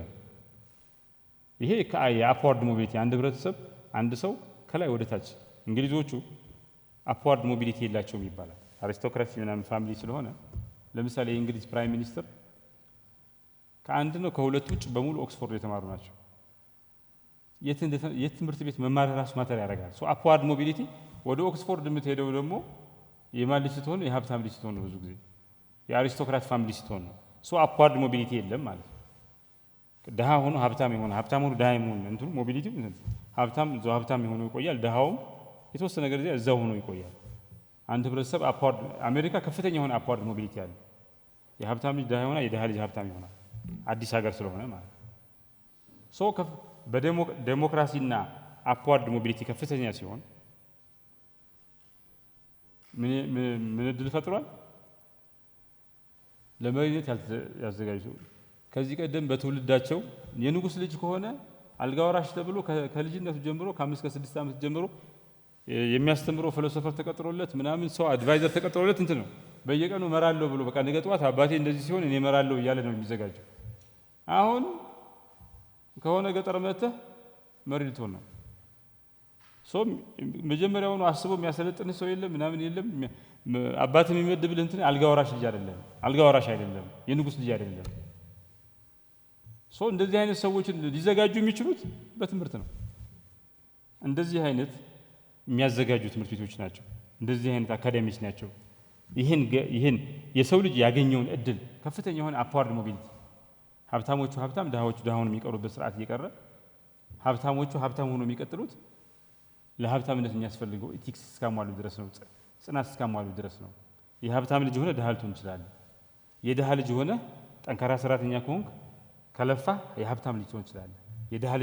የድሃ ልጅ በመሆንህ ብቻ አባትና እናት የድሃ ልጅ ስለሆኑ ድሃ ሰፈር ስለተወለድክ ድሃ ሆነህ አትቀርም። ከፍተኛ ሞቢሊቲ አለ። መሪም እንደዛ የገሌ የንጉስ ልጅ ስላልሆንክ መሪ መሆን ማለት ነው። ይከም ቢ ሊደር። ሶ ይሄ እድል ነው። በሌላ መልኩ ደግሞ ግን ፈተና ነው። በምንም መልኩ ለመሪነት ላይ ሰርተው የማያውቁ ምናምን ቤተሰቦቻቸው ሰርተው የማያውቁ ምናምን ስለ መሪነት ሳይሆን ስለ ግብርና ስለ ጤፍ ምናምን የተወራ ካደገበት ፋሚሊ መጥቶ ከዛ መሪ ሲሆን የት ያምጣዋል? ዘንድ ዳትስ ዌር ትምህርት እንደዚህ አይነት ፎከስ ሆነው የሚሰሩ ሰዎችን ለመሪነት የሚያበቁ ተቋማት ኢምፖርታንት የሚሆኑት ማለት ነው። ሶ የትምህርት ስርዓቱ የስራ ባህሪው የምንሰራበት ስራ የጃፓንና የአሜሪካ ልዩነት ጃፓን አሜሪካ ዲስኪሊንግ ኦፍ ሌበሩ ዲስኪልድ ነው ይባላል። አንዲት መኪና ፋብሪካ ላይ አሜሪካዊ ብሎን ይገጥማል። የሚገጥም ከሆነ ሰው እሷን ብሎን ነው የሚገጥመው። ወጥቶ ስሞል ቢዝነስ ማቋቋም አይችልም። ቢኮዝ ስሞል ቢዝነስ የራስ ቢዝነስ መክፈት ብሎን መቅጠም አይደለም፣ ቢዝነስ ራን ማድረግ ይጠይቃል። ሌበሩ ዲስኪልድ ነው፣ ለመቀጠር ነው እንትን የሚለው። ጃፓን ውስጥ ግን ስኪልድ ነው። ፋይናንስ ይማራል፣ አካውንቲንግ ይማራል፣ ማኔጅመንት ይማራል። ሙሉ ሰው እንዲሆን ይደረጋል። ሶ በዛች ሙያ ሄዶ የሆነች ነገር ከፍቶ ጃፓን የትልልቅ ካምፓኒዎችና የትንሽ ካምፓኒዎች አገር ትባላለች። ሁለቱም ባላንስ ያደረገች ቶዮታ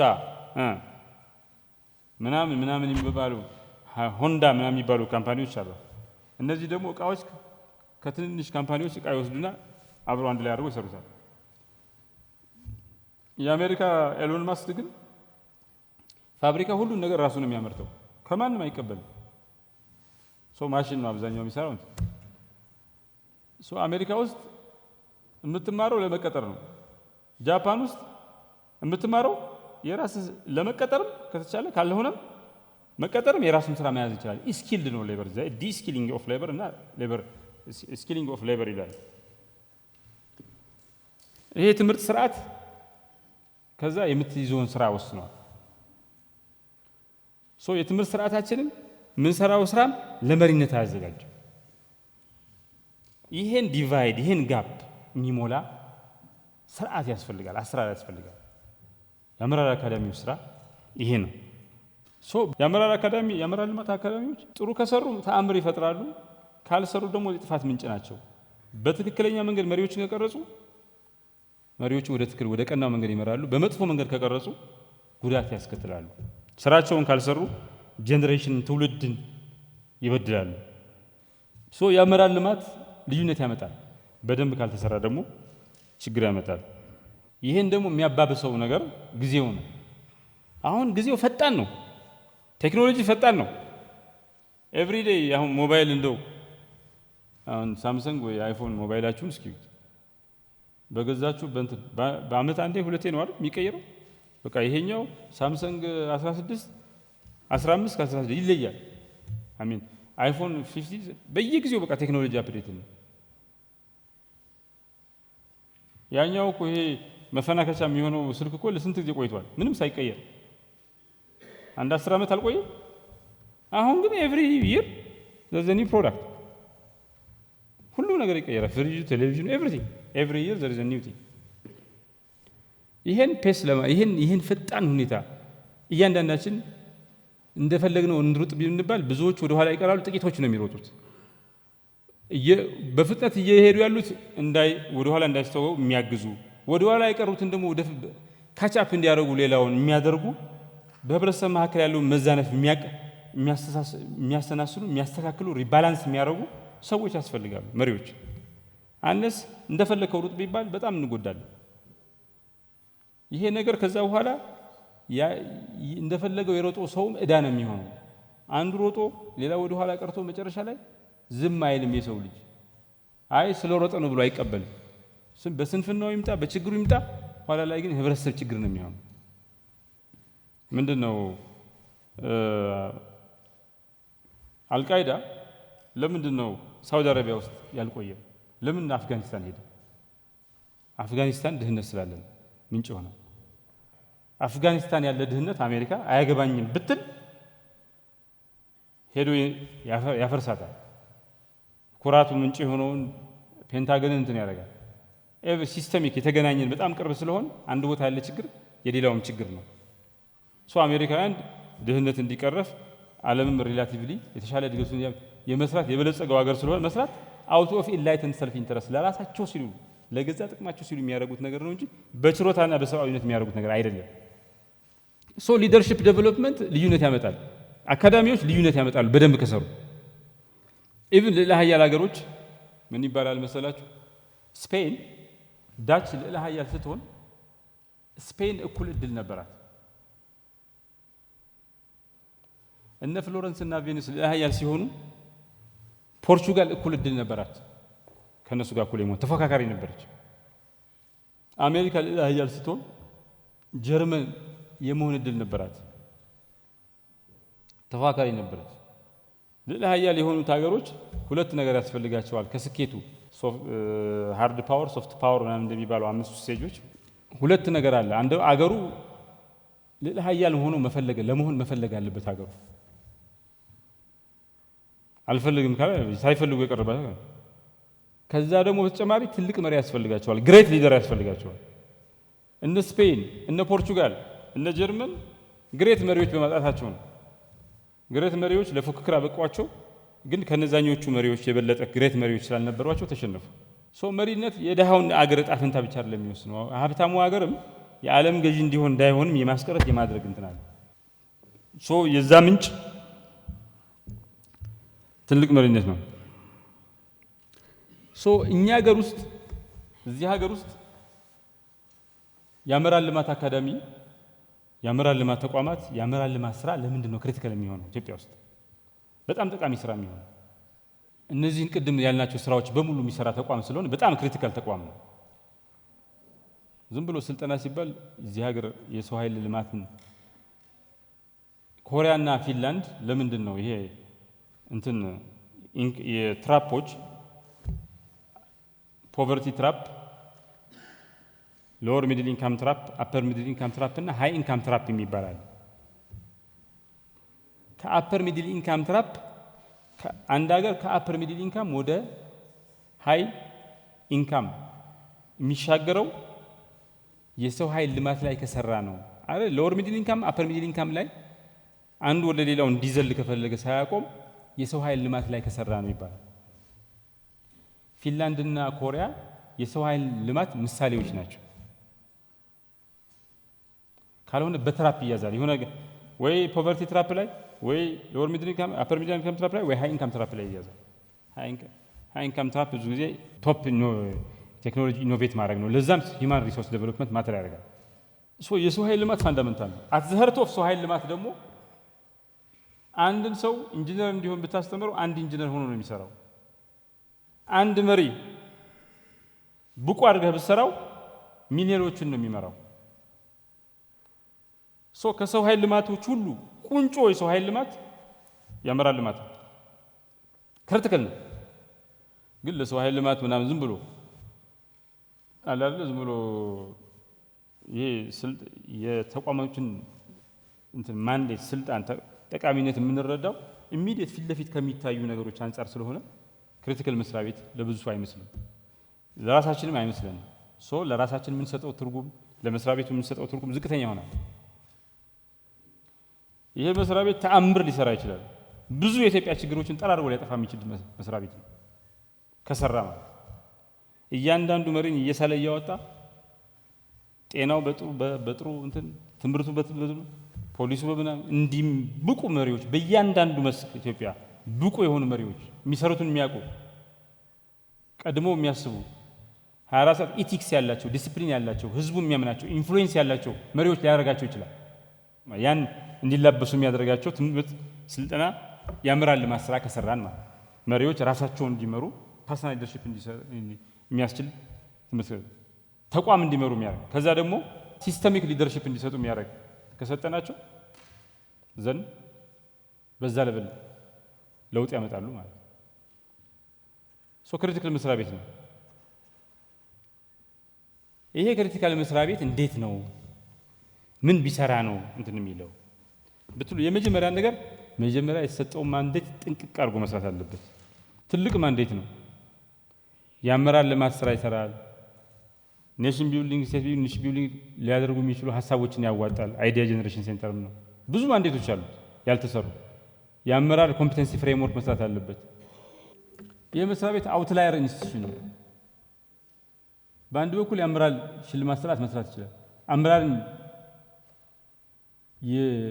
የአፈጻጸም ይለካል፣ ያበቃል።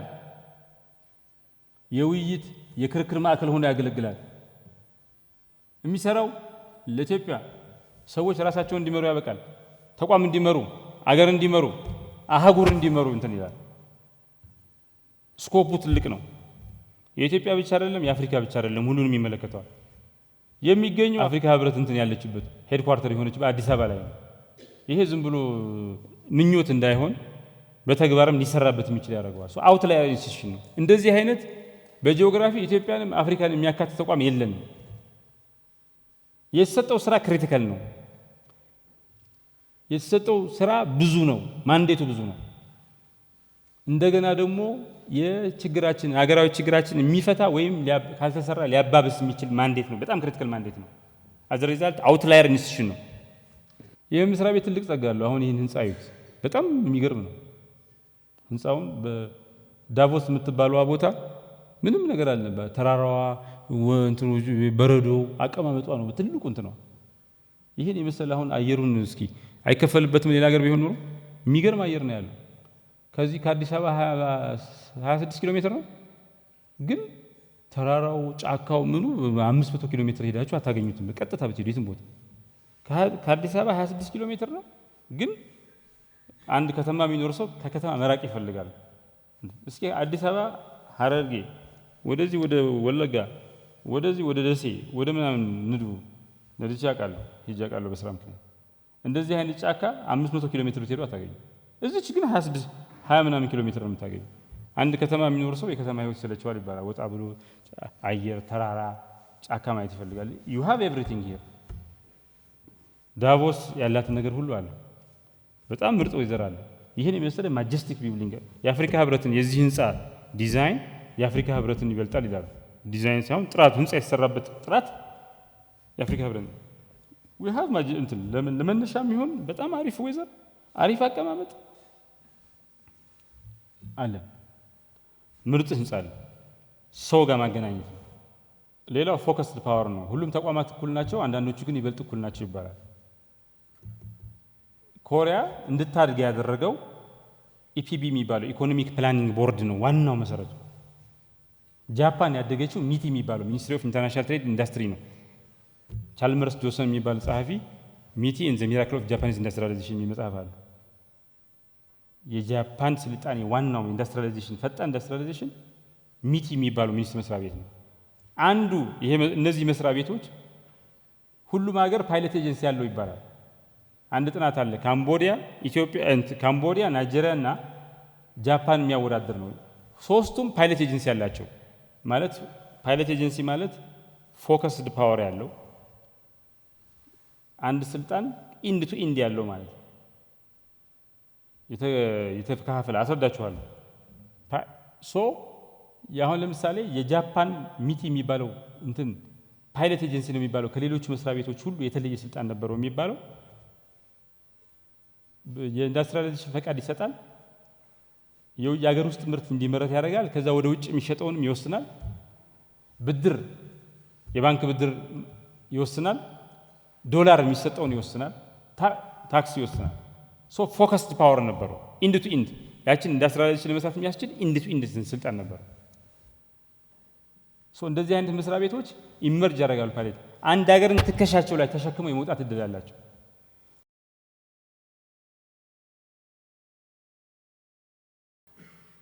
ያደጉ ሀገሮች ሁሉ ብዙዎቹ ተቋሞቻቸው የወደቁ ነው የነበሩት። አሞንግ ስዋምፕስ ኦፍ ኢንስቲቱሽናል ፌሊየር ከወደቁ ተቋማት መካከል ክሪቲካል የሆኑ ተቋማት ግን ምርጥ ይሆናሉ። እነሱ ሌላውን ይዘው ይወጣሉ። ናይጄሪያ ፓይለት ኤጀንሲ ያላት፣ ካምቦዲያ ፓይለት ኤጀንሲ ያላት፣ ጃፓን ፓይለት ኤጀንሲ ያላት። ልዩነቱ የናይጄሪያ ፓይለት ኤጀንሲ ኢሚግሬሽን ኤጀንሲ ነው። ስደት አንደኛ ሆነች፣ ፓስፖርት ቶሎ ቶሎ ይሰጣል። የውሃና ፈሳሽ ተቋም ነው። ካምቦዲያ እኔ ጋር የተማረ ልጅ አለ። ካላላምፑር የምትባለው ንጹህ ከተማ ናት። ውሃው ንጹህ ነው። የጃፓን ፓይለት ኤጀንሲ ግን ኢንዱስትሪያላይዜሽን ኢንተርናሽናል ትሬድ የሚመራው መስሪያ ቤት ሆነ። ኢኮኖሚውን ቀየረው።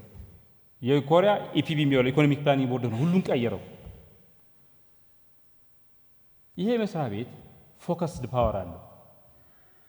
አመራሮችን ማሰልጠን ይችላል፣ ማልማት ይችላል። ከዛ በኮንቲንጀንሲ ፍሬምወርክ አውጥቶ መለካት ይችላል። ከዛ መሸለም ይችላል። ከዛ መጥቶ ደግሞ በአይደንቲቲ ይችላል። እነዚህ ኢንድ ቱ ኢንድ ፓወር ፎከስድ ፓወር ነው። የሆነ ቦታ ተወስዶብናል የምንለው ነገር የለም። ከሰራንበት ሁሉም ነገር አለ። አንድን አመራር ለማልማት እስኪወጣ ድረስ ሳክሴሽን ድረስ ለማልማት ከዛ ከወጣም በኋላ መልሰን እዚያ መተን ልምዱን ኮች እንዲያደርግ ሜንተር እንዲያደርግ እንዲያሰለጥን ማድረግ እንችላለን። we have focused power።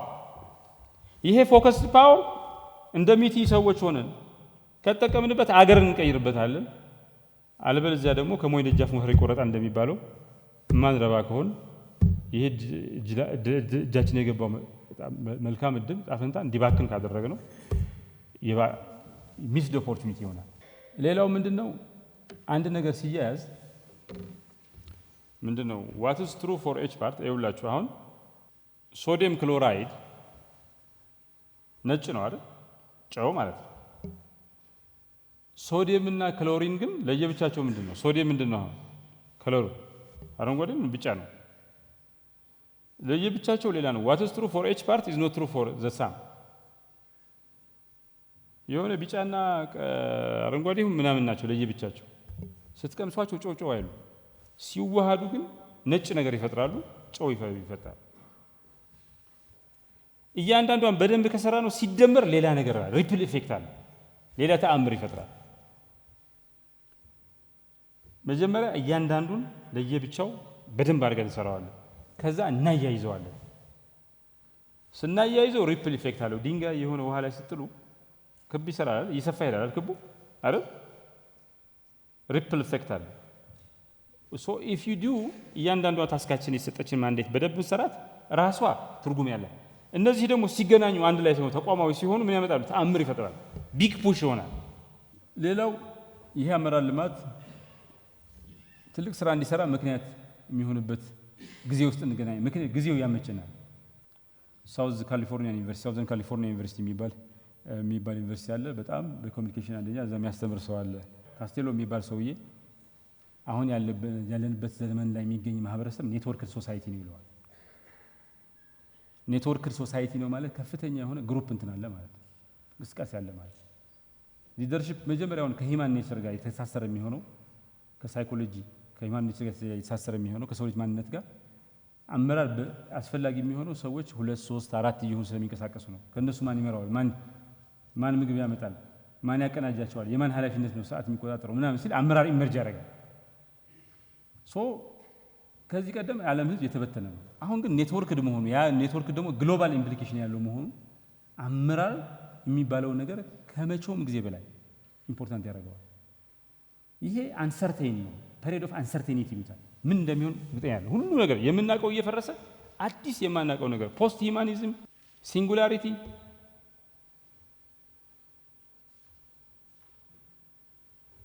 ምናምን የሚባል ነገር እየመጣ ነው። ድረሰው ዲጂታል ኢሞርታሊቲ ኦል ዚስ አር አንኖንስ አንሰርቴኒቲ ነው።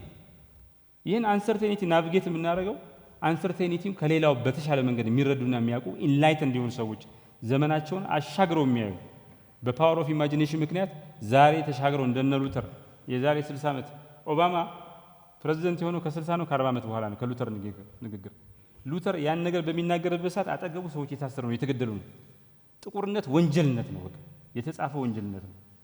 if you are black you are destined to be killed, you are destined to go to hell, you are destined to go to እንትን እስር ቤት። በቃ ጥቁርነት ወንጀል ነው። እንደዛ ሆነ ድቅድቅ ጨለማ ባለበት አጠገቡ የሚታገሉ ሰው እሱ በጣም ፖፑላር ስለሆነ ስለከበደ አጠገቡ የሚታገሉ ሰው በየቀኑ እየሞቱ ባለበት ጊዜ ተሻግሮ 60 40 ዓመት አይ ሃቭ አ ድሪም ብሎ ተናገረ።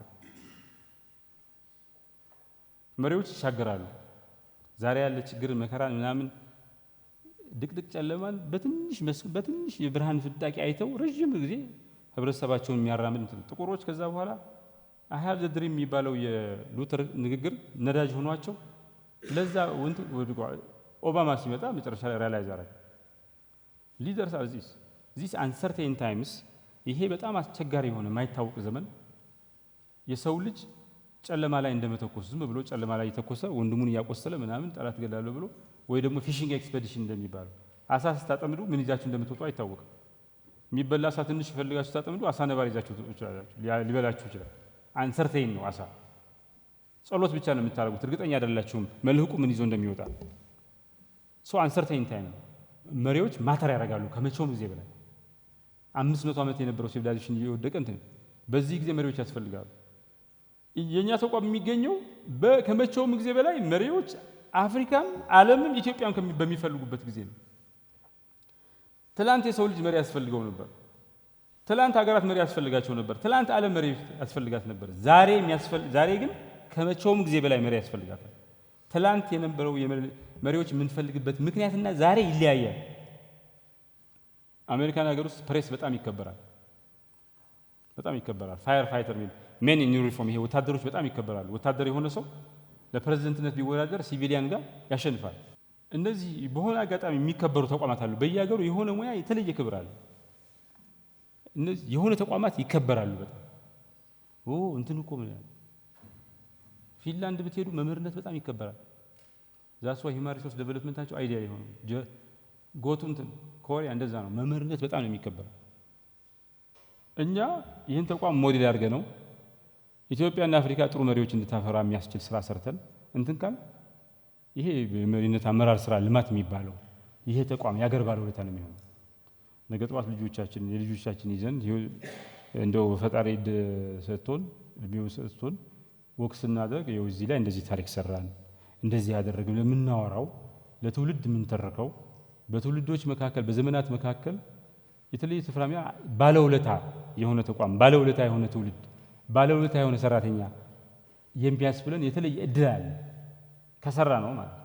የሆነ ውሃ የተበላሸ ውሃ ሄደህ ብትጠግን ምንም የተለየ ነገር አይመጣም። ጥሩ ነው ጎበዝ ልትባል ይችላል። የትውልድ ባለውለታ ግን አትሆንም።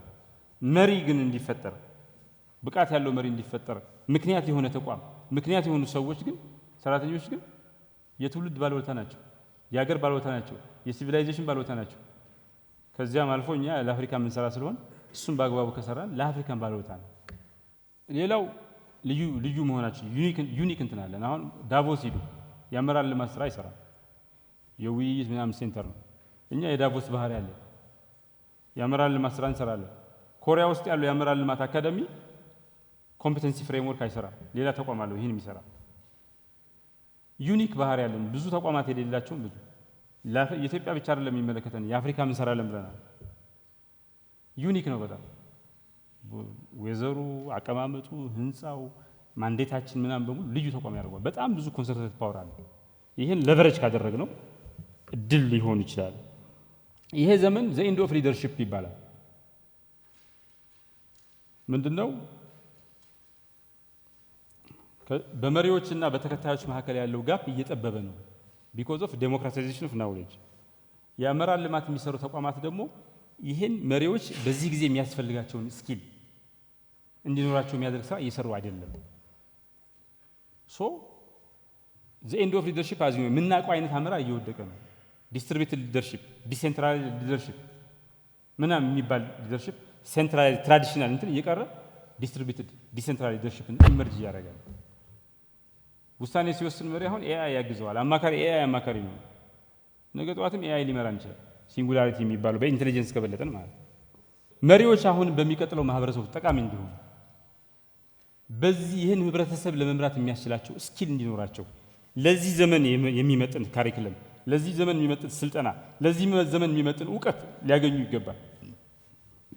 ቀደም እንዳልኳችሁ የሊደርሺፕ ስታይል ኮማንድ ኤንድ ኮንትሮል እንትን የኢንዱስትሪያል ሪቮሉሽን የዛሬ 200-300 ዓመት የነበረ ሊደርሺፕ ስታይል ነው። አሁንም ግን ዋነኛው ስታይል ነው በዓለም ውስጥ። ሰው ግን በሰውና በመሪ መካከል ያለው ግን በፎሎወርና በሰው መካከል የሰው ልጅ እንትን በከፍተኛ ደረጃ ኢቮልቭ አድርጓል። ሊደርሺፕ ስታይሉ አይመጣጠንም። ይሄ ለውጥ ያስፈልገዋል። ሌላው ሪፎርም ስኬሊንግ አፕና ትራንስፎርሜሽን ፕሮግራም ሪፎርም ያመጣልን እንትን አለ። ክላሪቲ ኦፍ አይዲያ አለን። አሁን ጨለማ ላይ ምን ተኩስ እንትን አለ። 2500 ፔጅ ጻፈ ጽሁፍ አለ። አንድ ትልቅ ፕሮግራም አለን። 13 ፕሮጀክት አለን። ተቋማችን የታንስተን ስትራቴጂ አለን። የሰው ኃይል መዋቅር አለን ምናምን አለ። የዶክመንት ችግር የለብንም። የሀሳብ ችግር የለብንም። ክሊር በፓወር ኦፍ ኢማጂኔሽን ሱልጣን እናደርገዋለን፣ እንደዚህ እናደርገዋለን፣ ይህን እንሰራለን ብለን እንትን ብለናል። ይህ ትልቅ ኃይል ነው። ሶ የፓወር ኦፍ አይዲያ አለን፣ የአይዲያ ክላሪቲ አለን፣ የኢማጂኔሽን ክላሪቲ አለን። በተግባር ደግሞ የነደፍነው ሪፎርም አለ። ይህን ሪፎርም ተከትለን ደግሞ እስካሁን የሰራነው ስራ አለ። ለምሳሌ ፓርትነርሺፕ ትልቅ እንትን ነው። አሁን ሊድ ላይክ ማንዴላ ኢንስቲትዩት አለ። በጣም የአፍሪካ ፕሪሚየር ሊደርሺፕ ኢንስቲትዩት ነው። ከእሱ ጋር ተፈራርመናል። አንድ ከሞሮኮ ኢንስቲትዩት ጋር እንዲህ በቅርቡ በዚህ አንድ ሳምንት ከሁለት ሳምንት ውስጥ እንፈራረማለን። አፍሪካ ውስጥ አለን፣ አሜሪካ ውስጥ አለን፣ ኤዥያ ውስጥ አለን፣ አውሮፓ ውስጥ አለን። ይሄ ፓርትነርሺፕ የቴክኒክ ናውሌጅ ምንጭ ነው፣ የገንዘብ ምንጭ ነው፣ የኤክስፒሪየንስ ምንጭ ነው። ሰው ሀብት ስንት ነው ሲባል ዛሬ ኔትወርኩ ስንት ነው የሚባለው። ኔትወርክ ኢዝ ሀብት። ሀብታም የመሆን እድላችሁ በኔትወርካችሁ ስፋትና ጥራት ይወሰናል። ሶ ዘ ሞር ዊ አር ኔትወርክድ ከማግዚዌል እንትን ጋር ከማግዚዌል አሚን ከሲራኮስ ዩኒቨርሲቲ ጋር ማግዚዌል ከሃዋርድ ጋር ከሰራ ከሊኩዋኒዮ ስኩል ኦፍ ፐብሊክ ፖሊሲ ጋር የምንሰራ ተቋም ነው። ከሊድ ላይክ ማንዴላ ኢንስቲትዩት ጋር የምንሰራ ተቋም ነው። ከአካዳሚ ኦፍ ናሽናል ገቨርናንስ ቻይኒዝ እንትን ምንልና ከአይቦ ጋር የምንሰራ ተቋም ነው። የተፈራረምን ፎርማል እንትን ይሄን ቁንጥጥ አድርጎ ተጠቅሞ ወደ እንትን ማውረድ ይጠይቃል፣ ወደ ተግባር ግን ብዙ ነው። ኔትወርክ ሀብት ነው። ፓርትነርሺፕ ኢዝ ዌልዝ ግን መጠቀም ይጠይቃል። ይህ አንዱ እድል ነው። ሌላው አገራት ለምን አደጉ ሲባል ክርክር ፕሪዲተርሚንድ ነው። ስትራክቸራል ኮንዲሽን የሚወስነው ጂኦግራፊ ይወስነዋል፣ ምናምን ይወስነዋል ምናምን ተባለ። አሁን ጂኦግራፊ አይደለም ኢንስቲትዩሽን ናቸው። ለምሳሌ ኢንተርናሽናል ፕሮክሲሜት አገሮች ለምን አደጉ ሲባል ፋንዳሜንታል ምክንያቶች፣ መሰረታዊ ምክንያቶችና ታካኪ ምክንያቶች ተብሎ ለሁለት ይከፈላል። ፋንዳሜንታል ምክንያቱ ተቋም ግንባታ አንደኛ ዓለም አቀፍ ንግድና ኮኔክሽን ማለት ነው። ጂኦግራፊ ነበር። ከነዚህ ተቋም አሸንፏል። ተቋም ነው ዋናው ምክንያት። ቻይና ያደገችው ህንድ ወደ ኋላ የቀረችው በተቋም ስለበለጠች ነው። ሳውዝ ኮሪያ ያደገችው ኖርዝ ኮሪያ ወደ ኋላ የቀረችው አብረው እዛው ነው፣ አፋፍ ነው። ጂኦግራፊያቸው ተመሳሳይ ነው። እንዲያውም የኖርዝ ኮሪያ ይበልጣል ኃይሏ አቅሟ። ሳውዝ ኮሪያ ያበለጠች በተቋም ነው። ተቋም የሚገነባው ደግሞ መሪ ነው። ሶ ዘ ሩት ኮዝ ኢንስቲትዩሽን ቢልደርስ አር ሊደርስ ናቸው ኢንስቲትዩሽን ቢልድ የሚያደርጉ። ሶ እኛ በቁ መሪዎች ካፈራን ኢትዮጵያ ጠንካራ ተቋማት ይኖራታል። ጠንካራ ተቋማት ካላት ደግሞ የድህነቷ የኋላ ቀርነቷ ምክንያት ይፈታል ማለት ነው። ሩት ከውዝ ነው የምንሰራው፣ ሩት ከውዙን ነው የችግራችን ስራ መሰረት የሚነቅል ነው፣ ሳንኮፋው የሚነቅል ነው ስንል ዝም ብሎ አይደለም፣ በዚህ ምክንያት ነው ማለት ነው። መሪነት በተፈጥሮ የሚገኝ ነው ወይስ በስልጠና ምናምን የሚገኝ ነው ይባል ነበር። አሁን በተፈጥሮ የሚገኝ አይደለም፣ አኳየርድ እንትን አይደለም፣ ኢምቦርን አይደለም፣ አኳየርድ ነው፣ በስልጠና ምናምን ያለው መሪዎችን ማሰልጠን አንድ ሰው ሰልጥኖ በደንብ ብሎ ምናምን በቅቶ የአመራር ልማት ውስጥ አልፎ ምርጥ መሪ መሆን ይችላል። አሌክዛንደር ዘግሬት መሆን ይችላል። የግድ አሌክዛንደር ዘግሬት አይነት ሰው መሆን የለበትም እንደዛ ለመሆን። አሁን ኢኮኖሚ ለሁለት ፕሮዳክቲቭ ኢኮኖሚ እና ናውሌጅ ኢኮኖሚ ተብሎ ይከፈላል። አሁን እንግሊዞች ናውሌጅ ኢኮኖሚ ነው ያላቸው፣ ህንዶች ናውሌጅ ኢኮኖሚ ነው ያላቸው። ኢኮኖሚ በናውሌጅ መገንባት ይቻላል። ይሄ ሪል ማኒፋክቸሪንግ ምናምን ከዛ በላይ በተለይ ሃይ ኢንካም ሲሆን በናውሌጅ መገንባት ይቻላል። ናውሌጅ ኢኮኖሚ የሚገነቡ እንትኖች ደግሞ የሂውማን ሪሶርስ ላይ የሚሰሩ ተቋማት ናቸው። በተለይ ደግሞ መሪዎች ላይ የሚሰሩ ተቋማት ናቸው። የምንሰራው ስራ የተለየ ስፔሻል ኢኮኖሚ እንትን አገራችን የሆነ የኢኮኖሚ አይነት እንዲኖራት የማያቋርጥ ሀብት የማያቋርጥ ብልጽግና እንዲኖራት ሊያደርግ የሚችል ስራ ነው ማለት ነው። ይሄ ዘመን ባለ ሁለት ስለታማ እንትን ነው። ከተጠቀምክበት ባለጸጋ ሳክሰስፉል ሶሳይቲ ያደርግሃል፣ ካልተጠቀምክበት ገፍትሮ ወደ ኋላ ይጥልሃል። ስታግኔሽን ራሱ አይቻልም፣ ወደ ኋላ ነው የምትወድቀው። ትራዲሽናል ሊደርሺፕ የሚባለው የቆየው የአመራር ስርዓት የአመራር ስታይል ምናምን አሁን አይሰራ፣ አዲስ ያስፈልጋል። የአመራር ልማት ተቋማት ሬሌቫንት መሆን ከፈለጉ ድሮ የሚሰጠውን ነገር በደንብ መስራት አይደለም ያለባቸው፣ አዲሱ ነገር መልመድ አለ። የድሮማ ተጥሏል። they have to learn a new thing፣ አዲስ ነገር መልመድ አለባቸው። ዱላ ቅብብል አይታችኋል? ሁለት አይነት አለ። አንዱ ሲሮጥ ሌላው ወደ ኋላ ቀርቶ ይሸነፋል። አንዳንዱ ደግሞ ተሳስቶ በሰዓት አቅጣጫ ይሮጣል። አይታችኋል? የአፍሪካ እዚህ ናይጄሪያ ምናምን አካባቢ አንድ ልጅ ተሳስቶ ወዴት ነው የሚሮጠው? ዱላ ቅብብል ወደፊት ሳይሆን ወደ ኋላ ይሮጣል። እንደዛ ነው የምንሮጠው እንደ ህብረተሰብ ማለት እንደ ተቋም። ወደፊት መሮጥ ሲገባን ወደ ኋላ ሮጠን ጭራሽ ወደ ኋላ የምናሽቆለቆል ዲክላይን የምናደርግ ተቋም ማህበረሰብ ነው የምናደርገው። ይሄን ሀገር ክሪቲካል ስቴጅ ነው። ራሳችን እንቀይራለን፣ ሀገር እንቀይራለን፣ አህጉር እንቀይራለን፣ ኦር ተያይዘን ሁላችን እንወድቃለን። ከፊት ለፊታችን ያለው ምርጫ ይሄ ነው። የትኛው ነው ምርጫችን ነው ዋናው? የትኛውን ለማድረግ ነው የተዘጋጀ ነው? ይሄ አጠቃላይ መነሻ ነው።